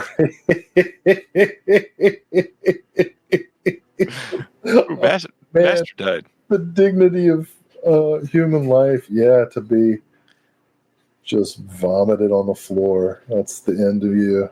Yeah, this came from Kino March of 2024. And then next up is High Road to China on the same day. This is a Tom Selleck film, sorry. New audio commentary by Steve Mitchell, some archival interviews on this one as well. I have never seen this one. Supposedly, this is meant to be like an Indiana Jones type of movie. Have you seen this one? No, I haven't. All right, next up.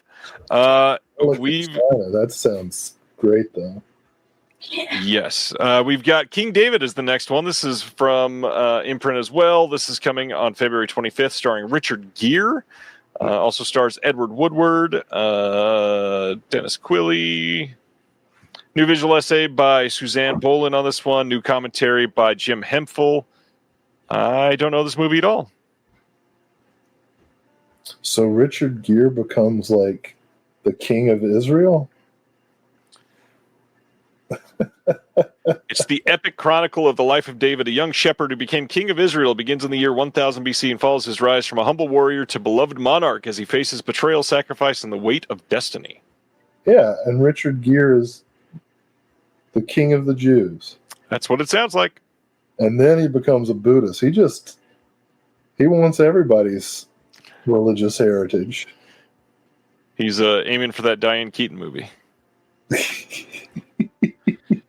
Next up is Cross Creek from 1983, also coming from Imprint. This is with Mary Steenburgen. New audio commentary by Scott Harrison on this one. A look back with Mary Steenburgen from 2002. And that is it for this one. Didn't Kino put out Cross Creek? They did on October 15th of 2024. Okay, I have that. I love Martin Ritt, man. The Brotherhood. What a great movie. Cross Creek. I don't think I've watched that yet. Well, I'm curious if you've seen anything starring Louise Brooks, because Flickr Alley is putting out, as part of their Flickr Fusion series, a release called A Focus on Louise Brooks. This is coming on January 13th. If you order from their website, you can get an exclusive slipcover on this one. This is going to be a unique sort of, like snippet disc, kind of. They're kind of throwing some things together on this. So there is stuff from The Street of Forgotten Men, and then we've got American Venus, Just Another Blonde, and Now We're in the Air. And I don't think any of those are fully featured here. This is going to be an interesting release. I'm curious if this is one. Obviously, it's like a historical curio and quite important, but I don't see this one getting a lot of replay from many people. So it's like snippets? Yeah, essentially, that's what it feels like. Yeah. No. Yeah. Well, I'm into it. I was just talking about her a couple months ago on the Tumbleweeds and TV Cowboys podcast, because her final film in 1938 was George Sherman directed Republic B film with John Wayne, called Overland Stage Raiders. And that was it. 1938, that was her last film. She ended up going into the escort business before becoming a really great memoirist and writer. I don't know. She's a really interesting character and has that iconic look that. Indeed. Right. We got some audio commentaries on here from some film scholars, Pamela Hutchinson, and then Thomas Gladys and Kathy Rose O'Regan. There's Looking at Lulu, exploring the fascinating behind-the-scenes life of Louise Brooks with an extended featurette hosted by Pamela Hutchinson. Some image galleries, a booklet insert with an essay by Thomas Gladys and Rob Byrne, and Blu-ray authoring by Fidelity in Motion as usual. Check it out. It's a region-free disc. Yeah, I'll get that. Next up, we've got Seal coming on 4K and Blu-ray on February 13th from Mercury Studios. This is going to be a worldwide release. This is his concert film from 2024 called Purpose. And the only thing that's a little odd to me is this is only 10 tracks. I feel like for something that they're looking back on 2 full albums of his career, and they recorded 10 tracks to put on the disc. Well, I think Seal has a great message for Netflix, which is we're never going to survive unless we get a little Forcasi.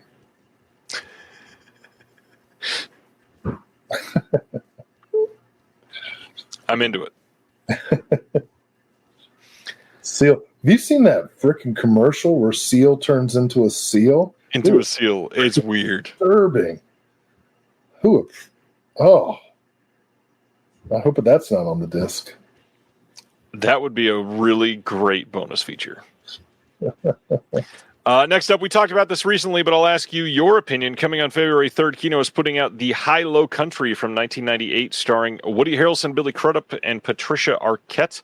This will have an audio commentary by Julie Kurgo and Peter Henkoff. Have you seen The High-Low Country?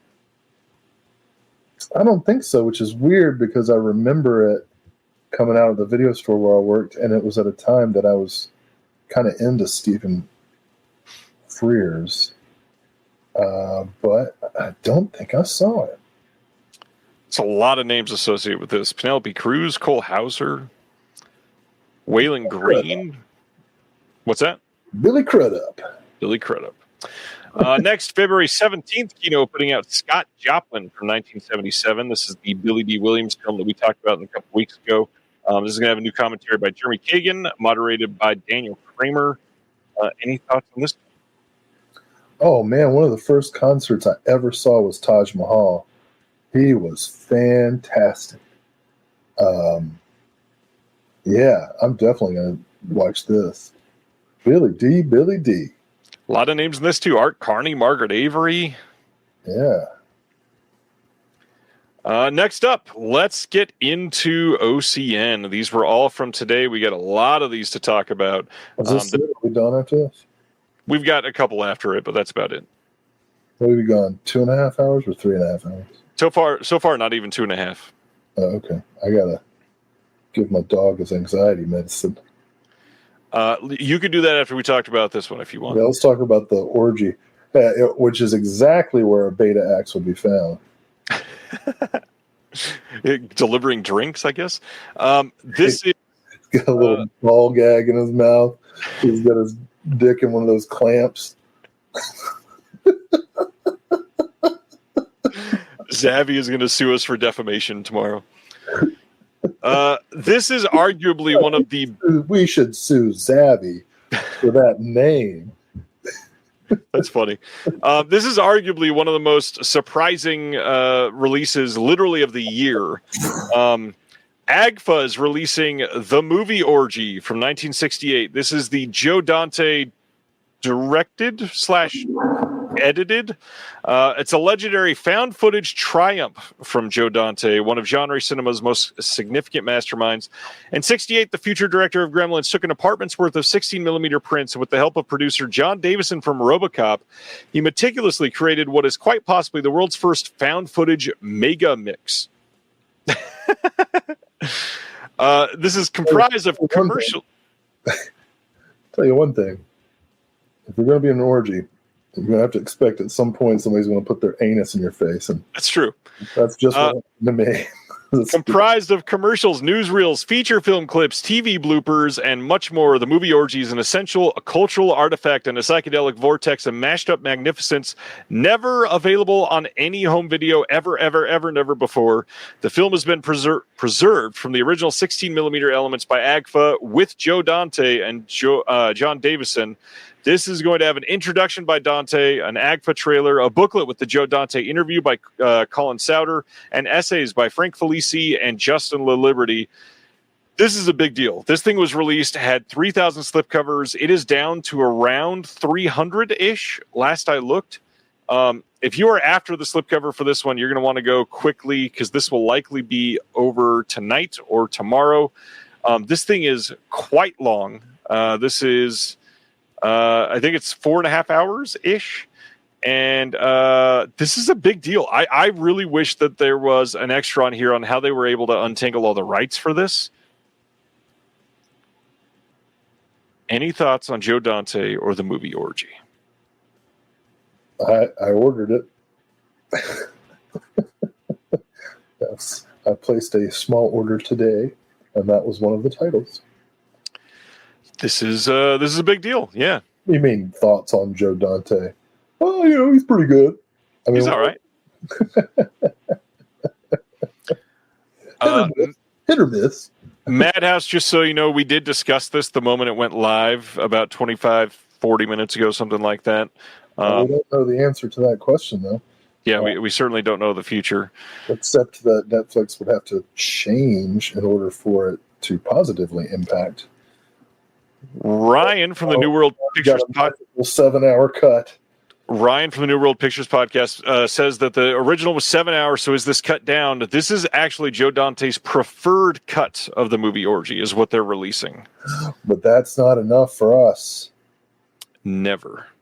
Listen, I used to have that 5.5 hour cut of Dune, David Lynch Dune. Yeah. Ragnar is saying, why hide it on a partner label if it's such a monumental release? The first thing here is to keep in mind, Vinegar Syndrome is not releasing this. AGFA is an entirely different company. So an entirely different company went and secured the rights to this, and they had the elements. It wasn't Vinegar Syndrome's choice to put this on a partner label. I'm sure Vinegar Syndrome would have loved to have put this out, but another company owns it. AGFA's not exactly anonymous. No, not even a little bit. They've got one of the largest archives in the entire U.S., so that makes perfect sense. They're not a Beta X company. And we should point that out, too. Like Gary is saying, some of the best Vinegar Syndrome releases are the partner stuff.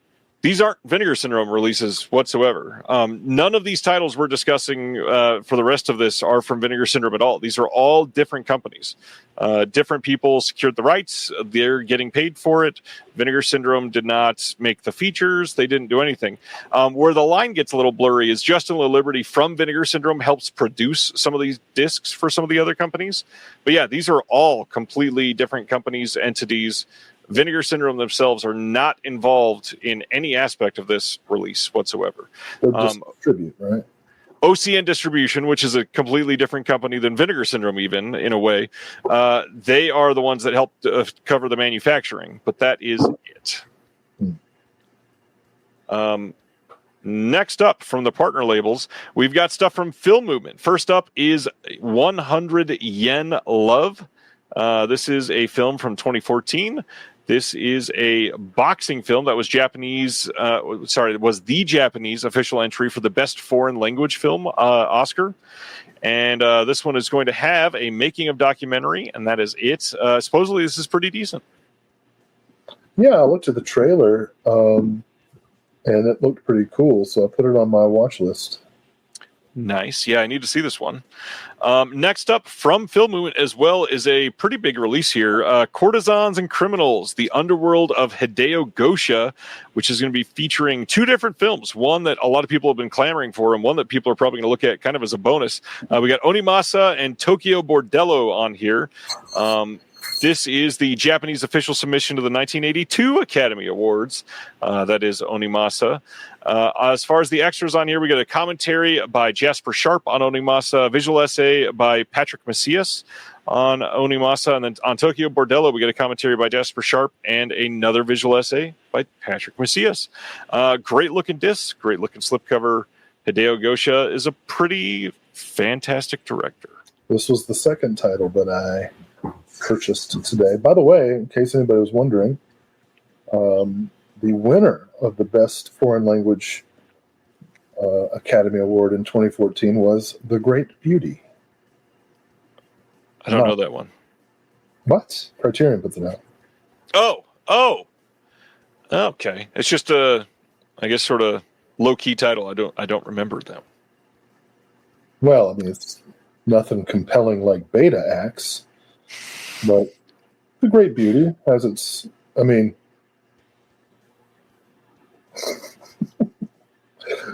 I don't think it was called The Great Beauty in Italy. That would make sense. It was like Il Gran Bellissima. Do you know what some people say when they see something beautiful? They say, damn. And the next title is The Dam Busters on 4K from Film Movement. This is available this month. It is coming in one of the hard shell outer box releases with the slipcover on the inside. This is a pretty big film with Michael Redgrave. This is an epic war story of World War II from 1955. 3-disc set, 4K, and 2 region-locked A Blu-rays. There's a making of the Dam Busters commentary with Howard S. Berger, who's it's his birthday today. Happy birthday, Howard. Steve Mitchell on the commentary with Howard there. We got the widescreen edition of the film. There is the Sir Barnes Wallace documentary. Some featurettes here as well. The Dam Busters. Have you seen this one, Will? No, but I've read about it and I want to see it. I watched the trailer today and noted that even in the trailer you can see the influence it had on the Death Star attack. Yep. In Star Wars, it was striking, like shot for shot, which made me even more intrigued to see it. So this is on my, December is the hardest release month for the partner labels. It sure is. But man, these 4Ks are just a little bit out of my price point right now. So that's how it is. But I'm definitely I want to pick it up. I'm going to at least figure out a way to see it. The Dam Busters. Going to our next one. This is going to be from Wild Eye, and it's the Tiffany Shepis, friend of the channel, Tiffany Shepis, starring Asylum of Darkness. I did put this in the cart as well today. We'll see. Great cast. This is from 2013. We've got a director supervised transfer from the original 35mm elements on this one. We got a commentary with the director and Nick Baldassare. Commentary with Tony Strauss. We've got a director interview. We've got some other interviews on here as well. There is no Tiffany Shepis interview. Why not? We've got some short films. The Escape, short film Distance Between 2 Points, short film He. There's short film Horatio's Hamlet. There is going to be a 12-page booklet with Tony Strauss writing on that one as well. Never seen this one. I am curious to check it out. Mm-hmm. Adding it to my Shepis collection. Growing by the day. Next one is from Shudder, and this is from 2023, and it is Bad Things. Bad Things. This one looks and sounds interesting. It says, when a group of friends escape the city to spend the weekend in an abandoned hotel, a pervading eerie energy begins to illuminate the cracks in their little family unit. Ruthie Nod inherits the hotel from her grandmother, and with bad childhood memories threatening to burst to the surface, Ruthie wants to sell the hotel and never return. But her partner, Cal, drags her there in the hopes of returning it to its former glory. They are joined by their amiable friend Maddie and mysterious grifter Fran. As the friends dance, cook, flirt, and fight, they find themselves entwined in the hotel's seductive embrace and start doing bad things to each other. So we're going to have a new audio commentary with the director. There is going to be a new video interview with the director, cinematographer, and the production designer. There's some archival interviews, some stills galleries, new visual essay by Alexandra West, new booklet with writing by Alexandra Heller Nicholas. And I have not seen this. I know you are into Shudder often. Have you checked this one out? No, I added it to my queue, so I'm going to try and give it a watch this weekend along with some of the other Shudder announcements. Ronnie says Bad Things was okay. Thanks, Ronnie. That's better than terrible. Next up from Shudder is 2021's Slapface. This says a boy deals with the loss of his mother by creating a dangerous relationship with a monster rumored to live in the woods. So we're going to have a commentary with the writer and director. There is going to be another commentary with the writer-director and then one of the producers, Mike Manning, and the actor, August Maturo. Cast and director Q&A, and then an interview with the writer-director, a short film called Slapface. behind-the-scenes photo gallery, and a book with new writing by B.J. Colangelo and Philip Escott from Second Sight. So, yeah, it looks like an interesting release. Yeah. I'll check that out this weekend as well. I watched the trailer, was not as compelled, but did it look like anything? Like it was influenced by anything? I didn't pick up on it, but I wasn't like studying it. I was just trying to see if it looked good from the trailer. But I try not to judge movies by the trailer. Like if a trailer is great, then I'll check it out. Sometimes I'm disappointed. Sometimes the trailer's terrible. I'll check it out and it's great. One thing I know from having worked with John Daly, you can make a great trailer out of any movie. That is true. That is so true. John is amazing at trailers. He is the Lenny Riefenstahl of TerrorVision. Please don't cut that and send that to John. He can make anything look like it's the greatest thing ever. And then you watch it and you're like, what the fuck is this? What did I get myself into? Am I in some kind of evil cult now? So, yeah, I mean, all that is to say, I'm going to watch Slapface, but the trailer didn't move me. Understandable. Next up, this is also from Shudder. The Sadness is back with a new slipcover variant.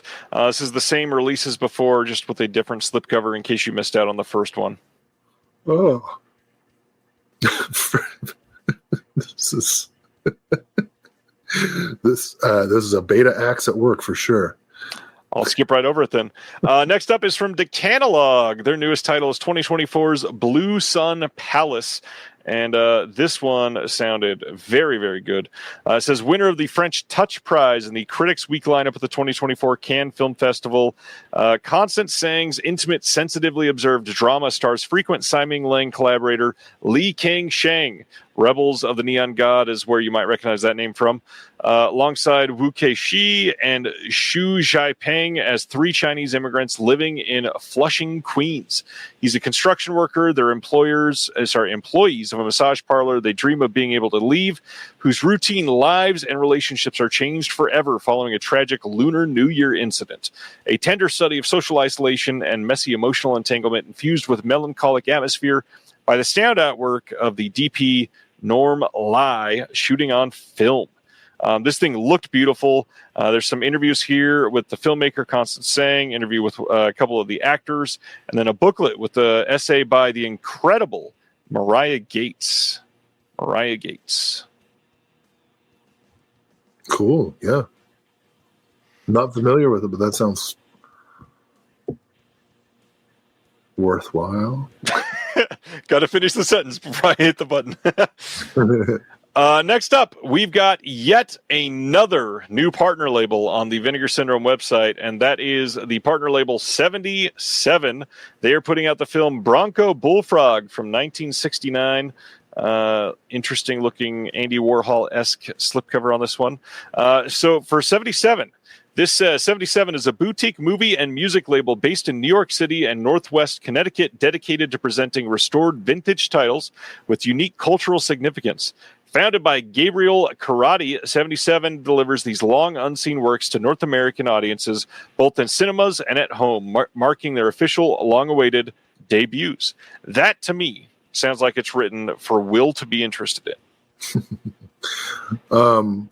Yeah, I'm really interested in this film. This is coming out at a really exciting time in British experimental, yes, verite style films. And you know what 77 minus 10 is?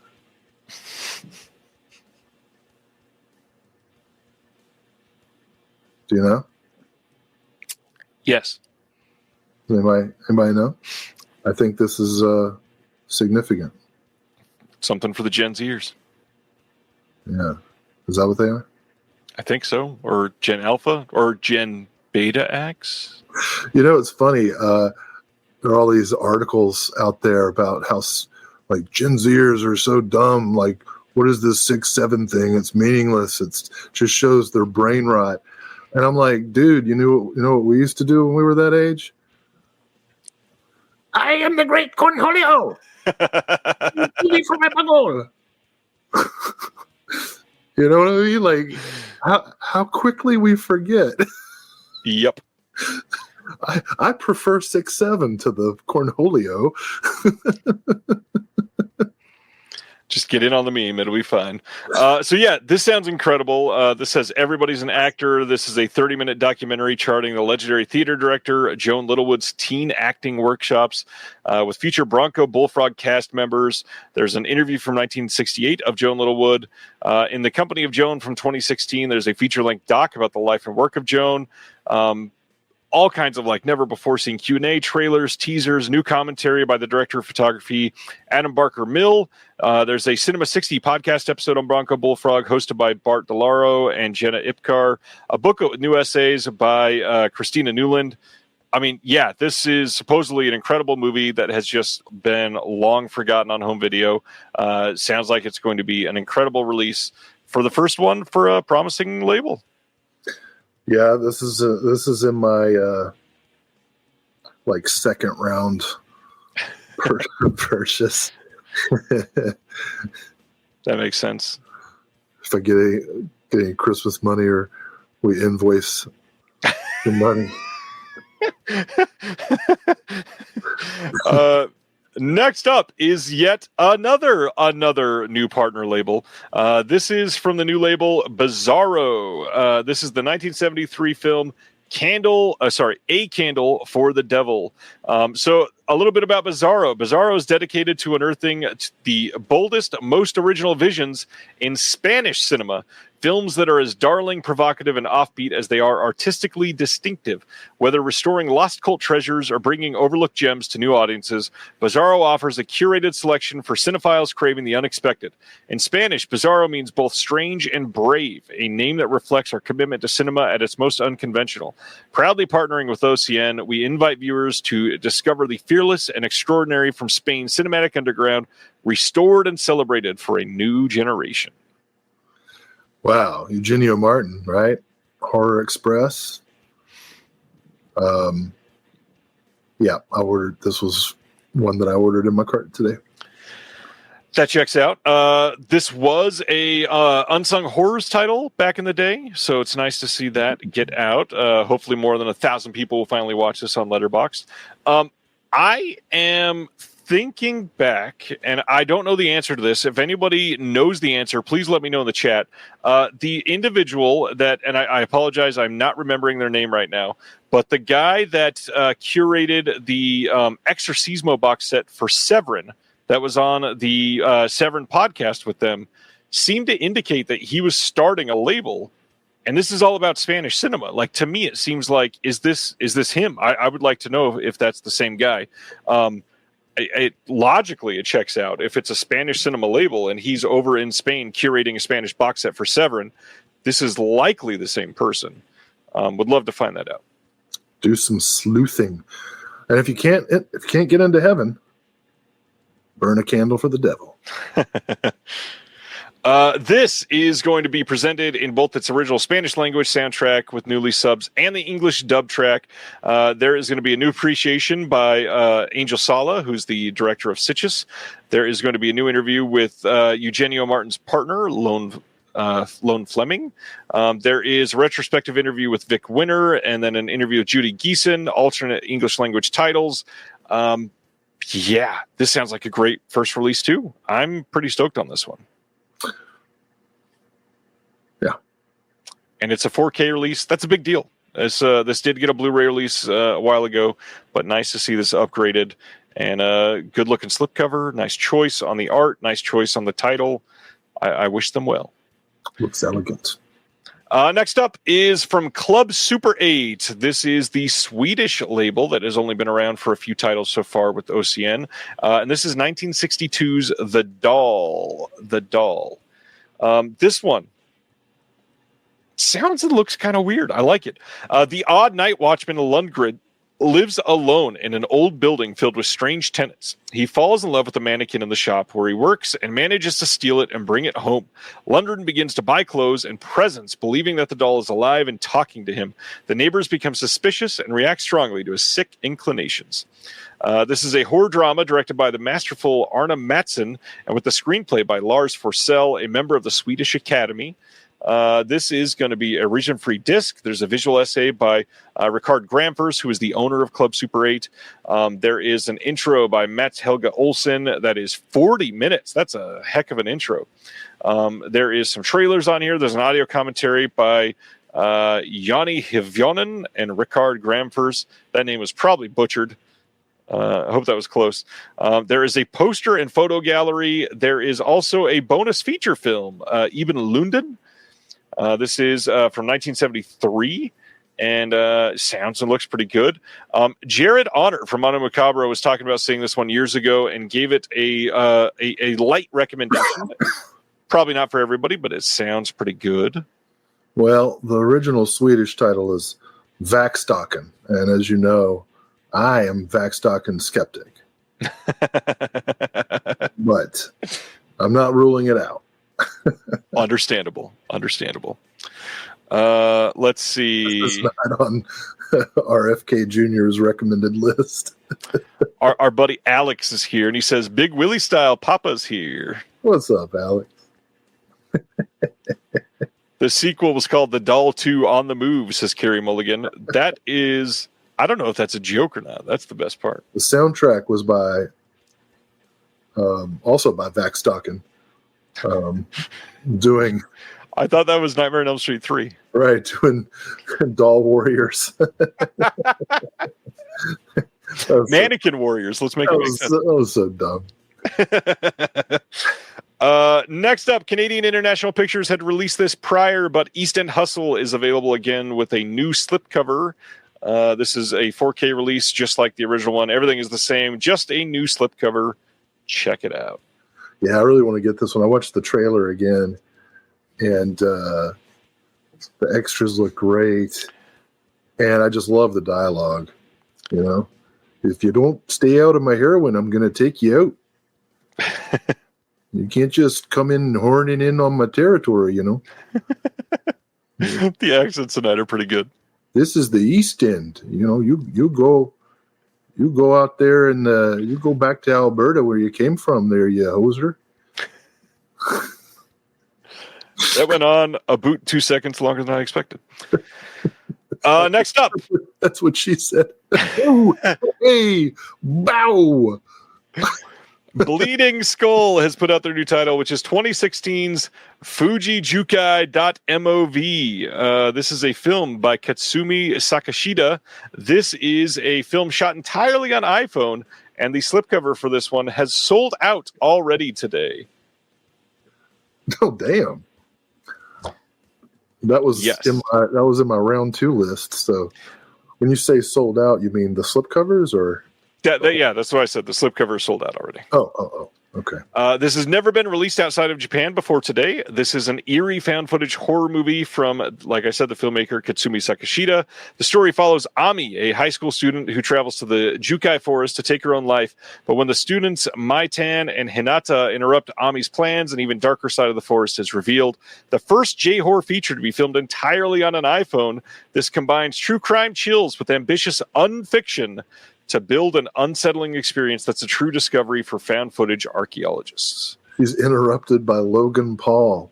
Or is that the one? Or is it the other one? Yeah, I think you're right. This is going to be restored from the original HD Cam Master. The video introduction by the director is included. There's a partial commentary by Jenny Nuff. There is an appreciation on the film by Bleeding Skull's Joe Ziemba. There is behind-the-scenes photo gallery. There's also a VHS version of the film on here.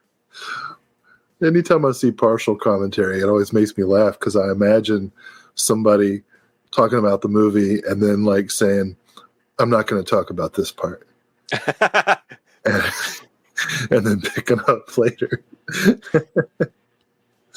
That is funny. What I think is I don't know if I should say this. What I think is more likely is just like I've seen multiple times at other labels, is they'll ask a filmmaker to do a commentary, and the filmmaker does not know that a commentary is usually the length of the movie.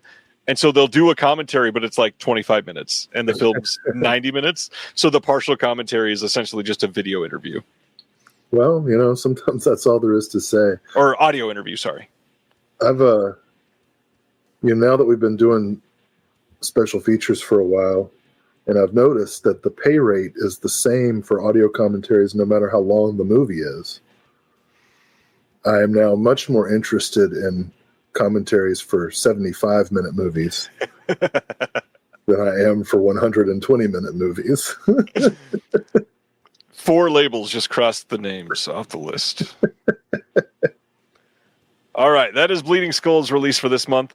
Next up is from Dark Star Pictures, and that is 2024's George A. Romero's Resident Evil, which is another one that, if the slipcover is not gone already, it is about to be gone. I think it was almost gone when we logged in today, so it's probably gone by now.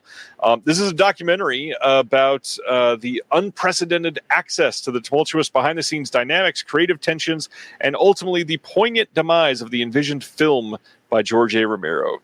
This is going to be a 2-disc region-free Blu-ray. We got a film commentary with Brandon Salisbury and Tom Robinolt. The slip is gone. Thanks, Gary. There is going to be some other extras, some discussions here, some roundtables, some interviews, lots of uncut interviews. There's just a lot here. I know that this crosses over across multiple fan bases, but yeah, this one was a little more popular than I expected it to be. The slip is gone. You done me wrong, baby. I put this in my cart and then deleted it from the cart. I did the exact same thing. I'm going to watch it first. I'm concerned that, I'm not saying it's not worth watching or picking up. I'm just saying I don't know that it's got any information in it that I don't already know. And of course, George having already passed away, when I watched the trailer, I didn't see any archival interviews. I just saw a lot of gameplay footage of the first Resident Evil. And I was like, I don't know. But I saw it was streaming on Prime. So I'm gonna watch it first and then decide if I'm gonna buy it. But obviously, we all wish Romero had gotten to make Resident Evil. That would have been... And like 19 other movies, because god dang it, he should have made so much more. Well. Here we are. Next up is also from Dark Star Pictures. This is Gnomesick, 7 Slays Till Mithras. I can't believe I got through saying that and did not mess that up. I definitely saw that happening. That's too much going on in one title. It's a lot. It is absolutely a lot. This is from 2025, brand new film. We get a commentary with the writer-director on here. There's a theme song and lyric karaoke visualizer on the disc and a trailer. I've never seen this. I saw one person comment that it was okay. Well, there it is. Yeah, trailer didn't move me. So I'm going to hold off on this, but I never say never on any OCM releases until I see that. Then sometimes I'm like, ugh. Yeah, I get that. This one was an immediate for me. So the next one is from the Film Desk, and it's The Gods of Times Square from 1999. This is shot on video over 6 years in the mid-1990s by legendary photographer Richard Sandler. The Gods of Times Square is a portrait of the crossroads of the world at the end of the millennium, told through the words of its denizens, particularly the various street preachers that populated every corner. Now, over 25 years since its transformation to the unrecognizable, the Times Square, known for one of many treasured, vanquished New York demonads. The Gods of Times Square is now available in an extended version through the auspices of Josh Safdie, Alara Pictures, and the Film Desk. This is 115 minutes long. We got a 2-disc release here. There are also 6 bonus films on this by Richard Sandler. We got Through the Looking Glass, The Gods of Times Square. We've got Brave New York, Everybody is Hunting, Sway, Subway to the Former East Village, and then some other extras on here. The Eyes of the City, Richard Sandler in conversation with Joseph A. Berger and Jed Rapfogel. We got a new video illustrated with Sandler still photographs from 2025. That's an hour long. The Gods of Times Square, the original StoryCorps audio episode, produced in 1994 by Richard Sandler and Dave Isay. There is just so much on this. This sounds incredible. Yeah. Maybe. It didn't move me, but I can see why it would intrigue many. Yeah. Next up, ETR Media is doing their next documentary release, and this one is called The House from ... This is about people that live in homes that were famous for being in TV shows and movies. This is going to have some famous faces in it, like Jason Lee, Ethan Embry. There's going to be over an hour of extra footage, some deleted extended scenes, some bonus stuff for funsies, like a music video trailer, and some other stuff. Any thoughts on this one?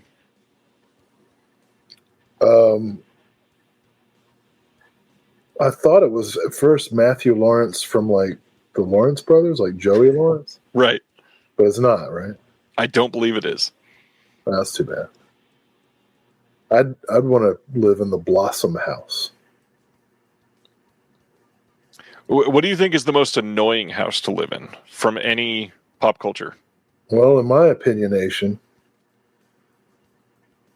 it would have to be like, what do you mean annoying house? Like if you lived in that house and there were people that would come up and do something annoying or always be in your driveway or something. Well, I mean, they'd all be annoying if people were coming up into your driveway. I mean, it depends on what they're doing. Like the Breaking Bad house in Albuquerque, supposedly the one with the famous shot of the pizza on the roof. People used to come and bring pizzas, and I don't know. That's really dumb. Yeah. Why would anybody do that? Because people do not have any couth. Couth? It's true.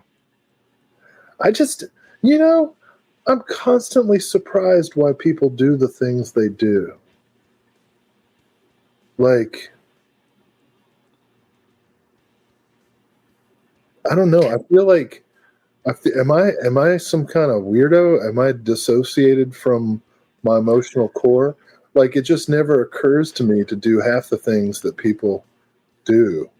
For example, eating pizza on top of somebody's roof, or I never said eating. From the show, they throw a pizza at the house.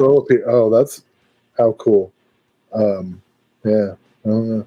So, I don't know. I'll probably check this out if it's streaming somewhere first.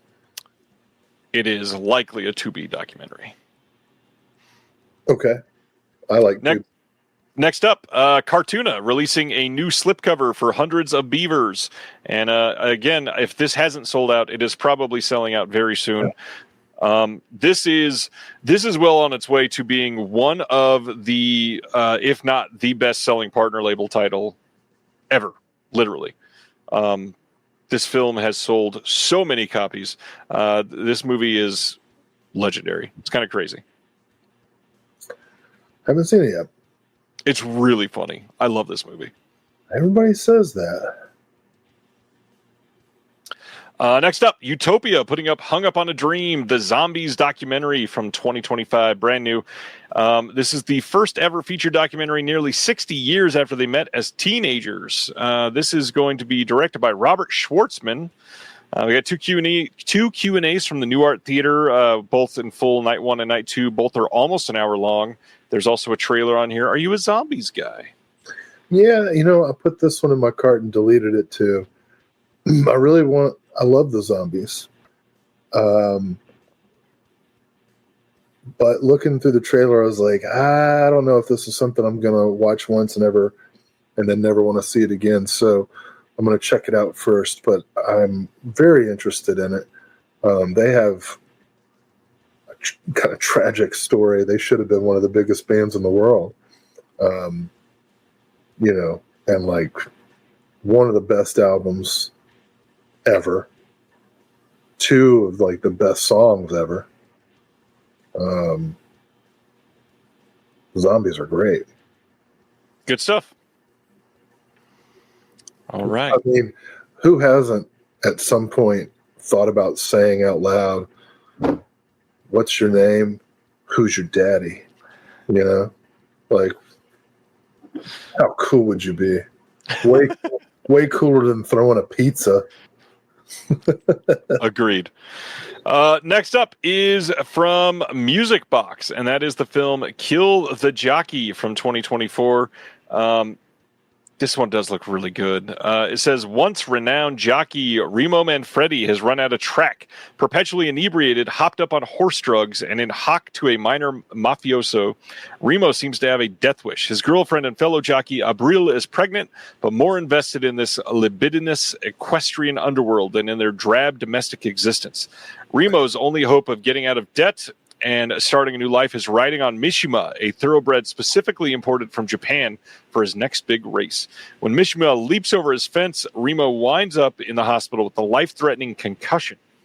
Hunted by the mob and replaced in Abril's bed by the alluring Anna, Remo dons a disguise and finds himself as herself, wandering the streets of Buenos Aires in a striking mink coat and going by the name Dolores. A wild and surreal crime comedy from Luis Ortega, Kill the Jockey explores the fluidity of identity, desire, and animal magnetism in a wholly original and unpredictable register.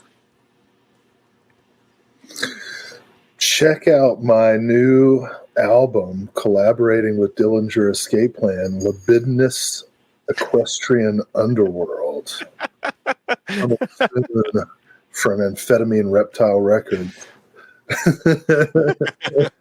Yeah, this looks like a cool flick. I'm gonna check it out. We got an interview on here and an image gallery and a teaser and trailer, and that is it. But yeah, this looks and sounds fantastic. Next one is from Kim Stim, and this is the Left Behind Daughters trilogy. And I had to pick this one up because I like to be absolutely gutted when I watch movies sometimes. And this sounds like I will be when watching this. That's why you like the Saw films. Yeah, this sounds really great. Spanning more than a decade, this is a radical trilogy from husband and wife filmmakers Huang Ji and Ryuji Otsuka. This is powerfully examining the plight of young women in China through 3 intimately observed coming-of-age stories. This is going to have a 2-disc release, trailers for all 3 films, and then a booklet with new writing by Ryan Swen. Kim Stim has done some great work so far. Looks like a great release. Very curious if anybody's seen this one and has some feelings to share because it sounds just incredible. Of course, I messed that up and clicked away when Will walked away. Next up is from Factory 25. The next title is No Sleep Till, and this is from 2024. This says, when the coastal Florida town of Atlantic Beach is threatened by an impending hurricane, locals prepare for a mandatory evacuation. But as the last tourists depart and residents board up their homes, a few wanderers feel strangely compelled to remain. Among them are 2 longtime friends who embrace willful ignorance in pursuit of their dream gig, a local teenager who bikes alone through the darkening night, and an obsessive storm chaser who recognizes this might be the opportunity of his career. As if haunted by the soon-to-be ghost of their hometown, they venture into the night and face the threats that await them with fascination and dread. Ominous and dreamlike in equal measure, the debut from Alexander Simpson and the latest feature from Omnis Films, who also did Christmas Eve in Miller's Point, Ephus, and Ham on Rye, is a hypnotic take on the disaster movie. This is going to have a behind-the-scenes shot by Bob Simpson, 32-page booklet with essays, and an interview of Alexander Simpson by Natalia Kagan. Anybody seen this one? I would love to hear about it. Let me know. Carrie Mulligan says, stupidly skipped over even looking at Left Behind Daughters because I assumed it was biblical bullshit, but it sounds good and looks to be selling well. Yeah, it definitely looks to be selling well. I'm kind of surprised. It looked like it was going to sell out earlier, but it held on for a little while.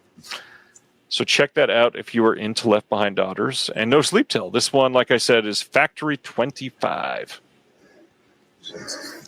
Next up, this one is from Brainstorm Media, and this is North Hollywood from 2021. This is a slice-of-life film about a kid who must decide between choosing the future his father wants or following his dream of becoming a pro skater.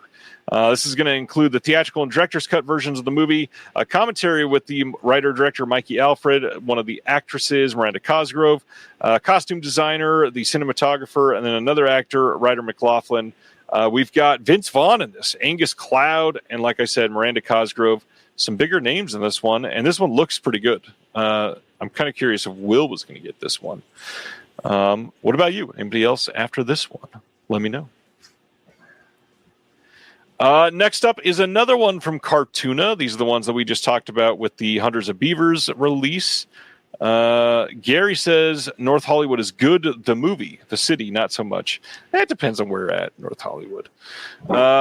This one from Cartoona is the Reveries trilogy. This is from 2018, 2020, and 2025.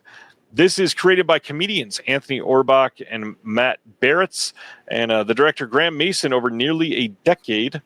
This is a series of increasingly complex and ambitious comedy art films that revolve around two mysterious drifters who never speak, but whose inner monologues carry us across a landscape of absurdist one-liners, weird tales, and stream of consciousness musings. Is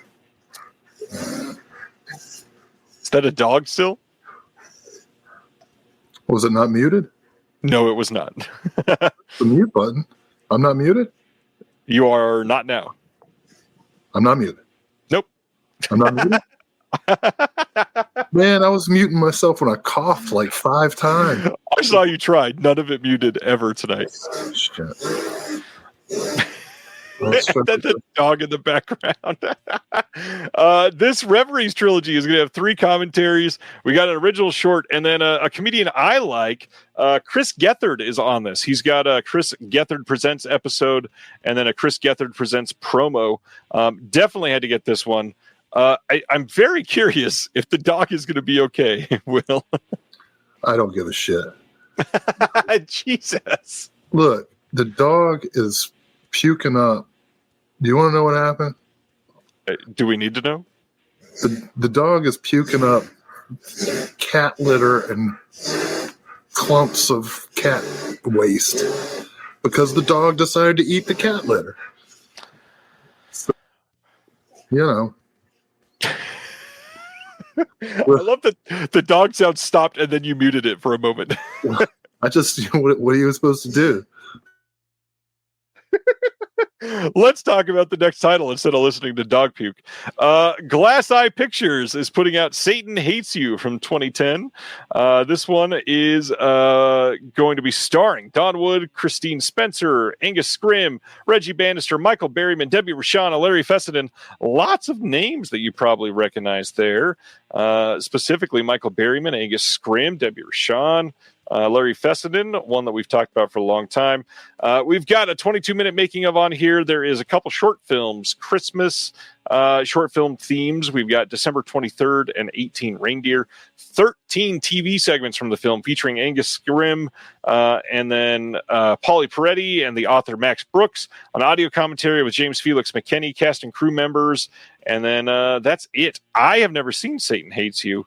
Will, this does seem like one that you would have seen at some point. Did you see this? I did order this. It's a parody of the old like chick Christian comics and scare films. And look at that cast. I mean, you know. Yeah. I went through the stills for this before I saw the cast, and I went, oh, God, Michael Berryman. That's immediate. Love that dude. Next up is from Saturn's Core, and this is Spectre's Rock from 2010. And Jesus, this sounds crazy. So let's go through this real quick. Plunge headlong into the bizarre happenings of Lamplight County and discover the secrets of Spectre's Rock. Geneva awakens in terror at 4 a.m. to discover her ex-boyfriend, Halbert, standing in the corner of her bedroom, maybe portraying a beta ex. The following morning, she receives the shocking news that Halbert was murdered at the exact same time as his ominous materialization in her room. Soon after, everyone's in town is experiencing the same simultaneous nightmare involving a strange man called the Lurker. Local philosopher and meditator Travis Martin becomes entangled in the investigation when his initials are found carved near the murder scene.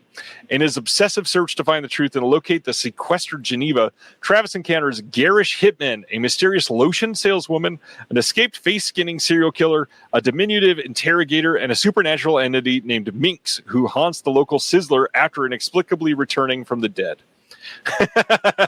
Enter the world of dreams and shadow of reality in Spectre's Rock, where murder, mystery, and mustard stains are perpetually par for the course. This sounds insane. This has a new transfer from the original Digibeta master tapes with optional introduction by the writer-director. We've got a commentary with the writer-director and one of the actresses, some deleted scenes, electronic press kits. We've got an interview with one of the actresses and collaborators on there. We got a behind-the-scenes photo gallery. But then, in Saturn's core fashion, we have a bonus movie, Spectre's Rock 2025, a brand new 2025 sequel featuring Sabrina S. Sutherland, John Blythe Barrymore, and Olivia Parrish with optional commentary as well. There are deleted scenes. There's going to be a short film from 2025, a short film from 2021. There is so much on here. Saturn's core, no matter what, like they will use every single square kilobyte in a release. Special cameo by Joe Flaherty as the Spectre. Amazing. Of Sizzler. Are you into this one? Did not purchase today. Am interested. There is some Twin Peaks ties for this one, obviously. The big thing that they reveal in the copy, which, as per usual, the Saturn's core copy is so long that I couldn't put the entire thing on Instagram. And so reading through the copy on this, you will find that this was never before distributed on any physical media, and it was notorious because it had its trailer hidden as an Easter egg on the Season 1 DVD of Twin Peaks. Oh, really? That's yes. Oh, this is a 2.5-hour Twin Peaks David Lynch-inspired SOV epic boasting over 40 locations and an extensive cast, including Bonnie Aarons, who plays the nun from the Conjuring series. Well, if you're on a budget, get this, and by the time you finish it, the next sale will be up. That's true. That's true.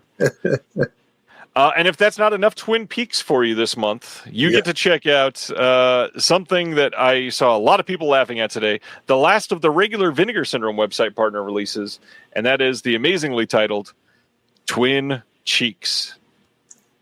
Oh, you have to censor that, huh? I did censor this because I've been warned so many times on Facebook that I am about to be banned from Facebook for my my slipcovers that have gone through with nudity on. Well, instead, just put racial slurs instead. Oh, that would have been fine. Yeah, that's promoted. I won't mind that at all. And we should note that the pine cones and log on the backside that are strategically placed are absolutely allowed to be on Facebook. So those are unedited. So Twin Peaks is the inspiration for this one as well, of course. VHS Hitfest putting out Twin Cheeks from 1994. This is a college student goes undercover as a stripper and male hustler to infiltrate the crime duo responsible for his brother's death. Twin Cheeks feels like if John Waters picked up a video camera and made a Twin Peaks homage and sprinkled in a dash of Rainer Werner Fassbinder for good measure. Filmed in a lot of the same locations David Lynch used, but with the absurdity turned way up, Kelly Hughes and his unsung legend of the underground, and we are so happy to bring his work to more people. This is only an hour long, and this has an audio commentary with the director, Kelly Hughes, an interview with Kelly Hughes, wrapped in DNA featurette, Bliss does Hollywood featurettes, some music videos, some short films, and then, of course, a bonus feature film. It's not The House, it's My Mother is the title of that film, and I don't know how to feel about that. I want to see this. I appreciate the enthusiasm, but I do not for 1 second believe that this is going to remind me of John Waters or Rainer Werner Fassbinder. Can I say I like how long you held on the word "but" there?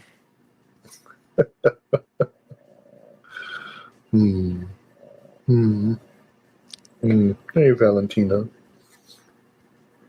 You hear that? There's a good, much better sound. It's a much better sound. Yeah. Carey Mulligan, was this not quite obvious that this is man ass? I for 0 seconds thought this was woman ass. Anyways. Well, you don't know how they identify. Well, I guess that is true. I wouldn't say that ass is in any way demure. This is true. If you do want to see some woman ass, one thing that you could do is go over to the Melusine site and pick up Jess Franco's Doriana Gray, which is... Good. I'm sure you did. This is from the brand new OCN partner label, Delirium. This is an interesting one because they put out this film on Blu-ray temporarily without OCN earlier this summer, and they bungled a bunch of things, and then OCN said, come to Papa, and Delirium Home Video is now a part of the OCN family. This is the Jess Franco film from 1976, and it is featuring the one and only Lena Romay. One of the greats. This is going to have an audio commentary by Troy Howarth. There's interviews with Jess Franco, Erwin Dietrich, and Lena Romay. There's some Erwin Dietrich trailers. You got the English subtitles, and the cool thing is this has the German audio. It's not just the English dub for this release. Any thoughts on Doriana Gray, since you are such a big Jess Franco fan? Yeah, I ordered it. I'm not surprised. It's great. I'm sure many people did. Love the slipcover art on this one. I hope the release is decent. Yeah, I don't understand why people were mad about Dirty Work, other than the chest hair cover was not great. That is it for OCN. So, any overall thoughts on OCN for this month, Will? Great month. Wish we had a few more months for the discount to stay in place, but do what we gotta do.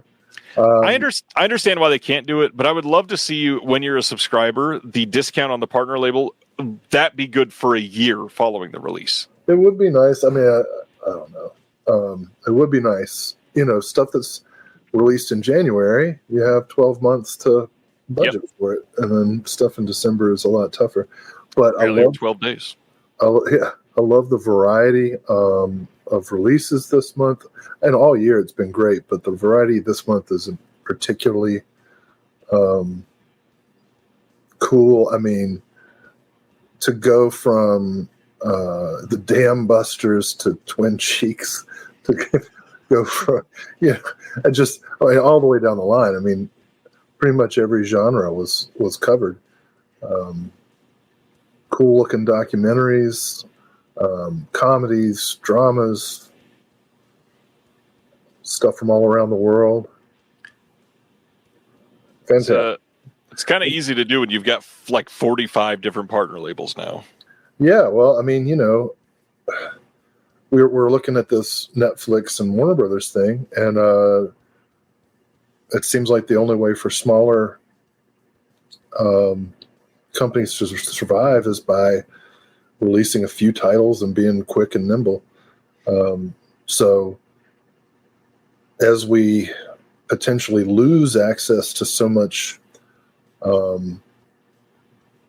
historically important work, we also see the algorithmic conglomerates making fewer and fewer films of consequence.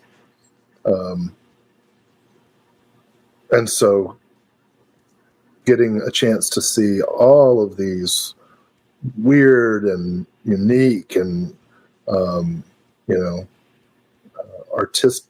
at least films that are attempting to do something artistic is such a breath of fresh air, after I'm embarrassed that I spent part of my life watching The Accountant 2 last night, when I could have watched like half of that Saturn's Core movie. That's really funny. Yes, it's great. What do you think, Valentino? Do you like adventurous cinema? Yes, she does. And I know Clouseau does. Diabolique. Well, we do have just a few left. We've got some Kino stuff. Those. February 3rd, they're releasing A Day in the Life of Jimmy Reardon from 1988. We had heard about this recently, but now we got all the details. This has new audio commentary by Paul Anthony Nelson and Perry Cummings. You a River Phoenix fan?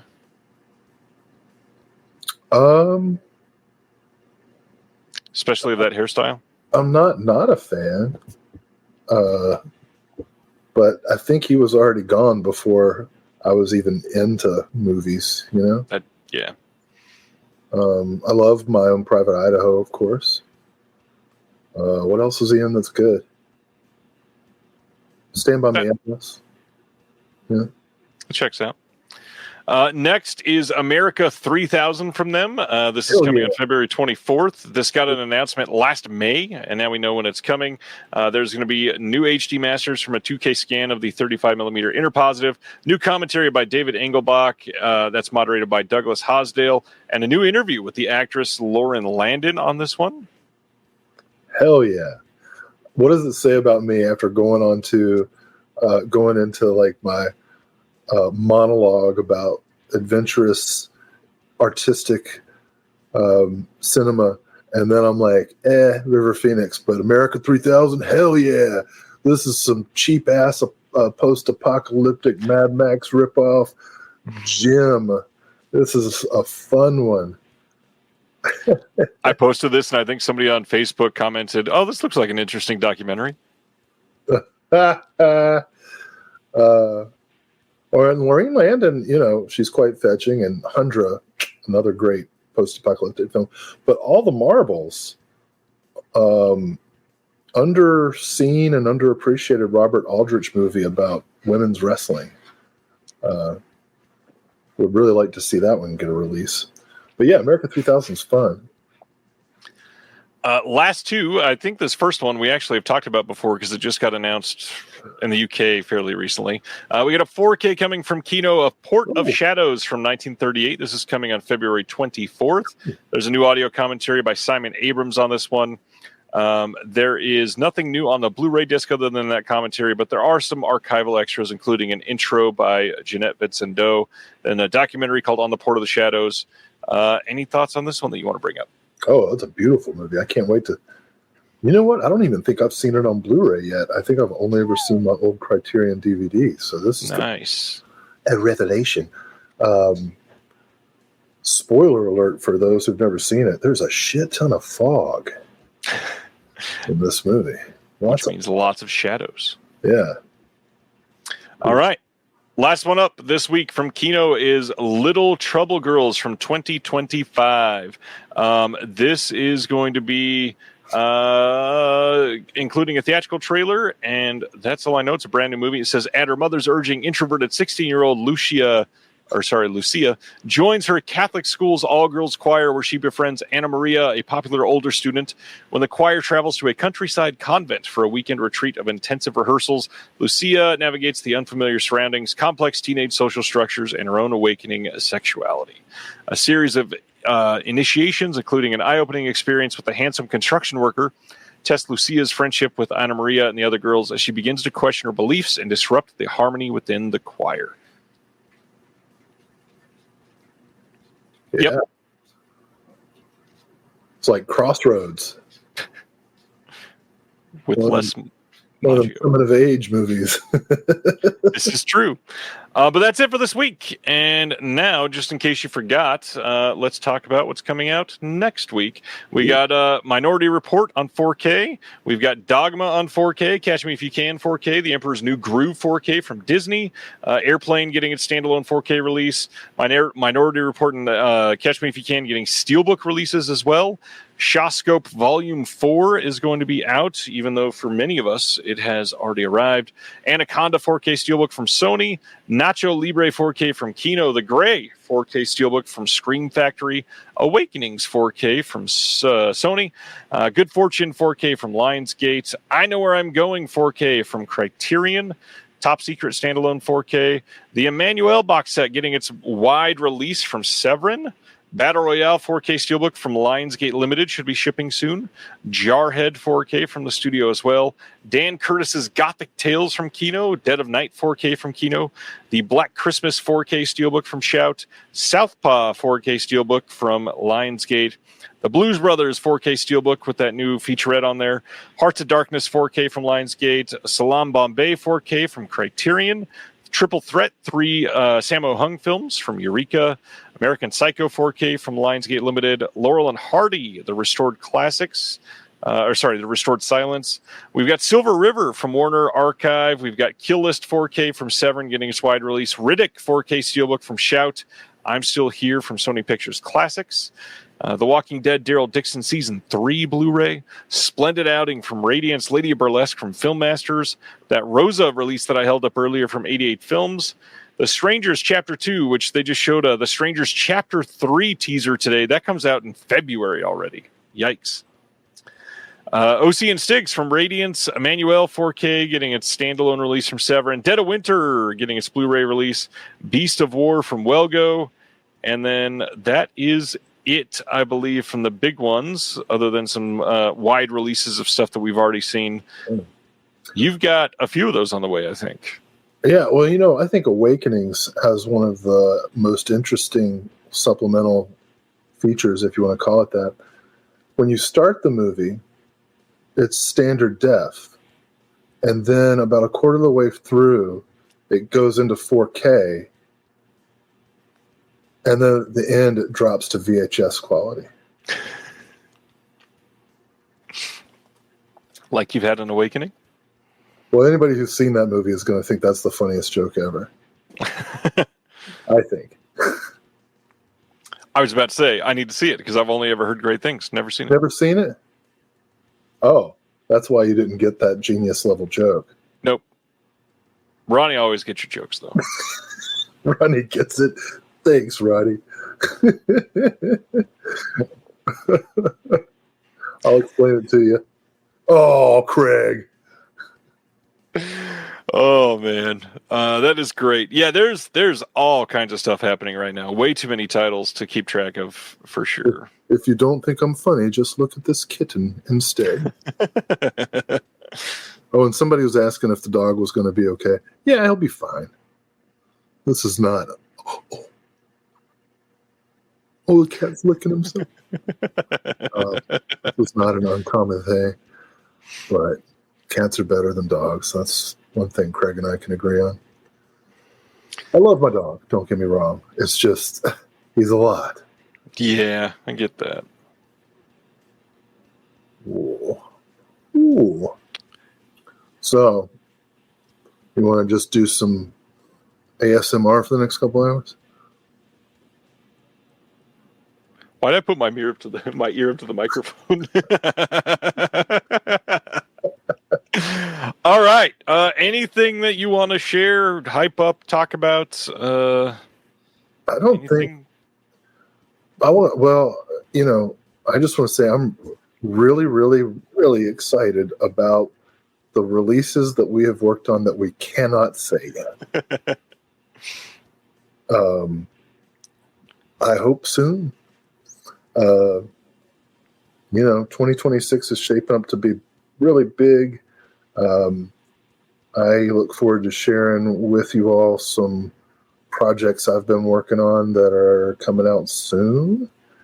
And yeah, I hope everyone has a happy holiday season and is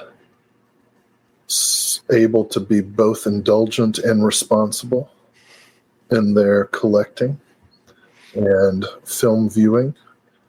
And I don't know,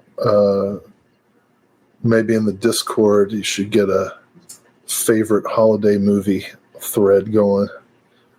Make some recommendations to one another. Somebody that's still watching, go post that in the film discussion channel. Yeah, I'm excited for some of those projects next month. I've got probably the biggest one I've been working on. We'll finally be able to talk about that.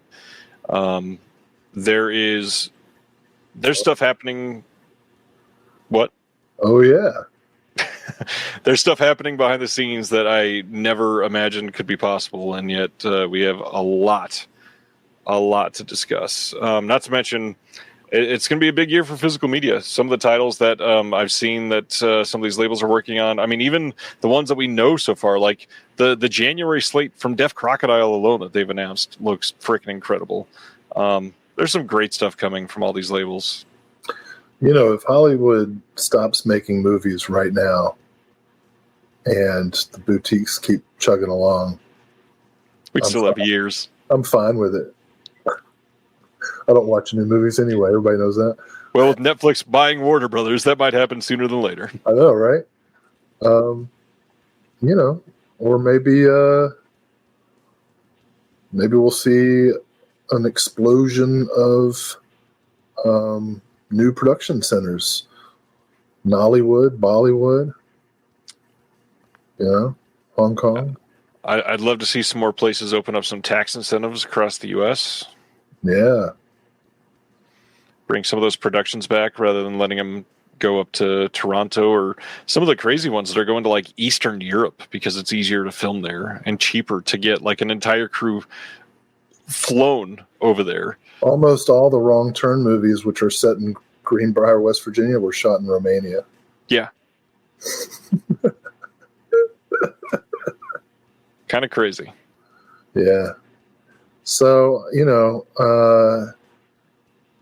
as Dickens said, 'twas the best of times, was the worst of times. It's been a very challenging year, but it's also been a really exciting year. And, I'll say this. We're never going to survive unless we get a little crazy. So, let's do that. Let's get crazy then. Everybody, it's been a fun week. Next week on the show, we got another first-time guest. I've been loving having many first-time guests on. I'll tell you after, because I'm pretty excited about it. Oh, the secret. We shall. Furstenberg. That would be hilarious to have him host Reconnected. It is going to be a busy month, but I'm excited to see what we get going through it. And Will, thanks for always doing this. Thanks for your kitties making an appearance tonight. Ooh. Are you down with OPP, Ryan? Always. You know me. And the button. And thank you for watching The Disconnected. On the way out, make sure that you are subscribed to the channel, that you've liked the video, and that you've copied the link to be able to share it with someone else that may appreciate this.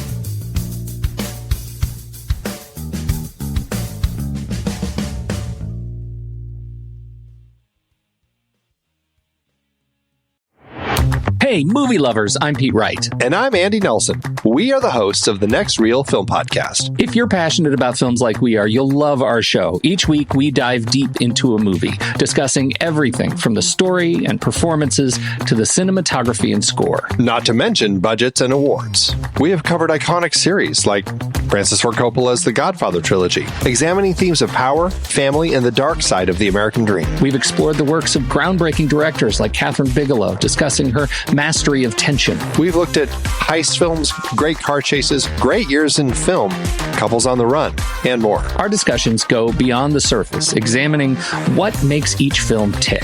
We believe that when the movie ends, the conversation begins. And we'd love for you to join that conversation.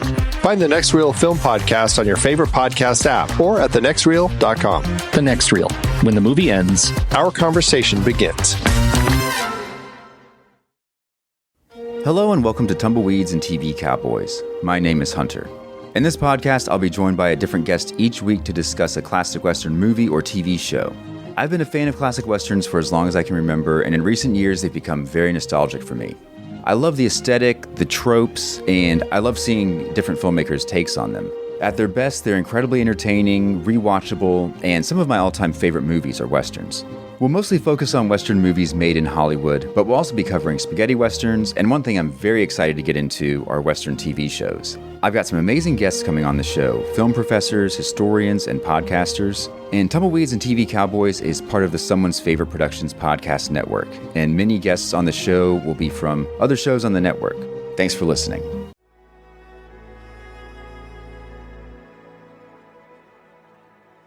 Thank you for listening.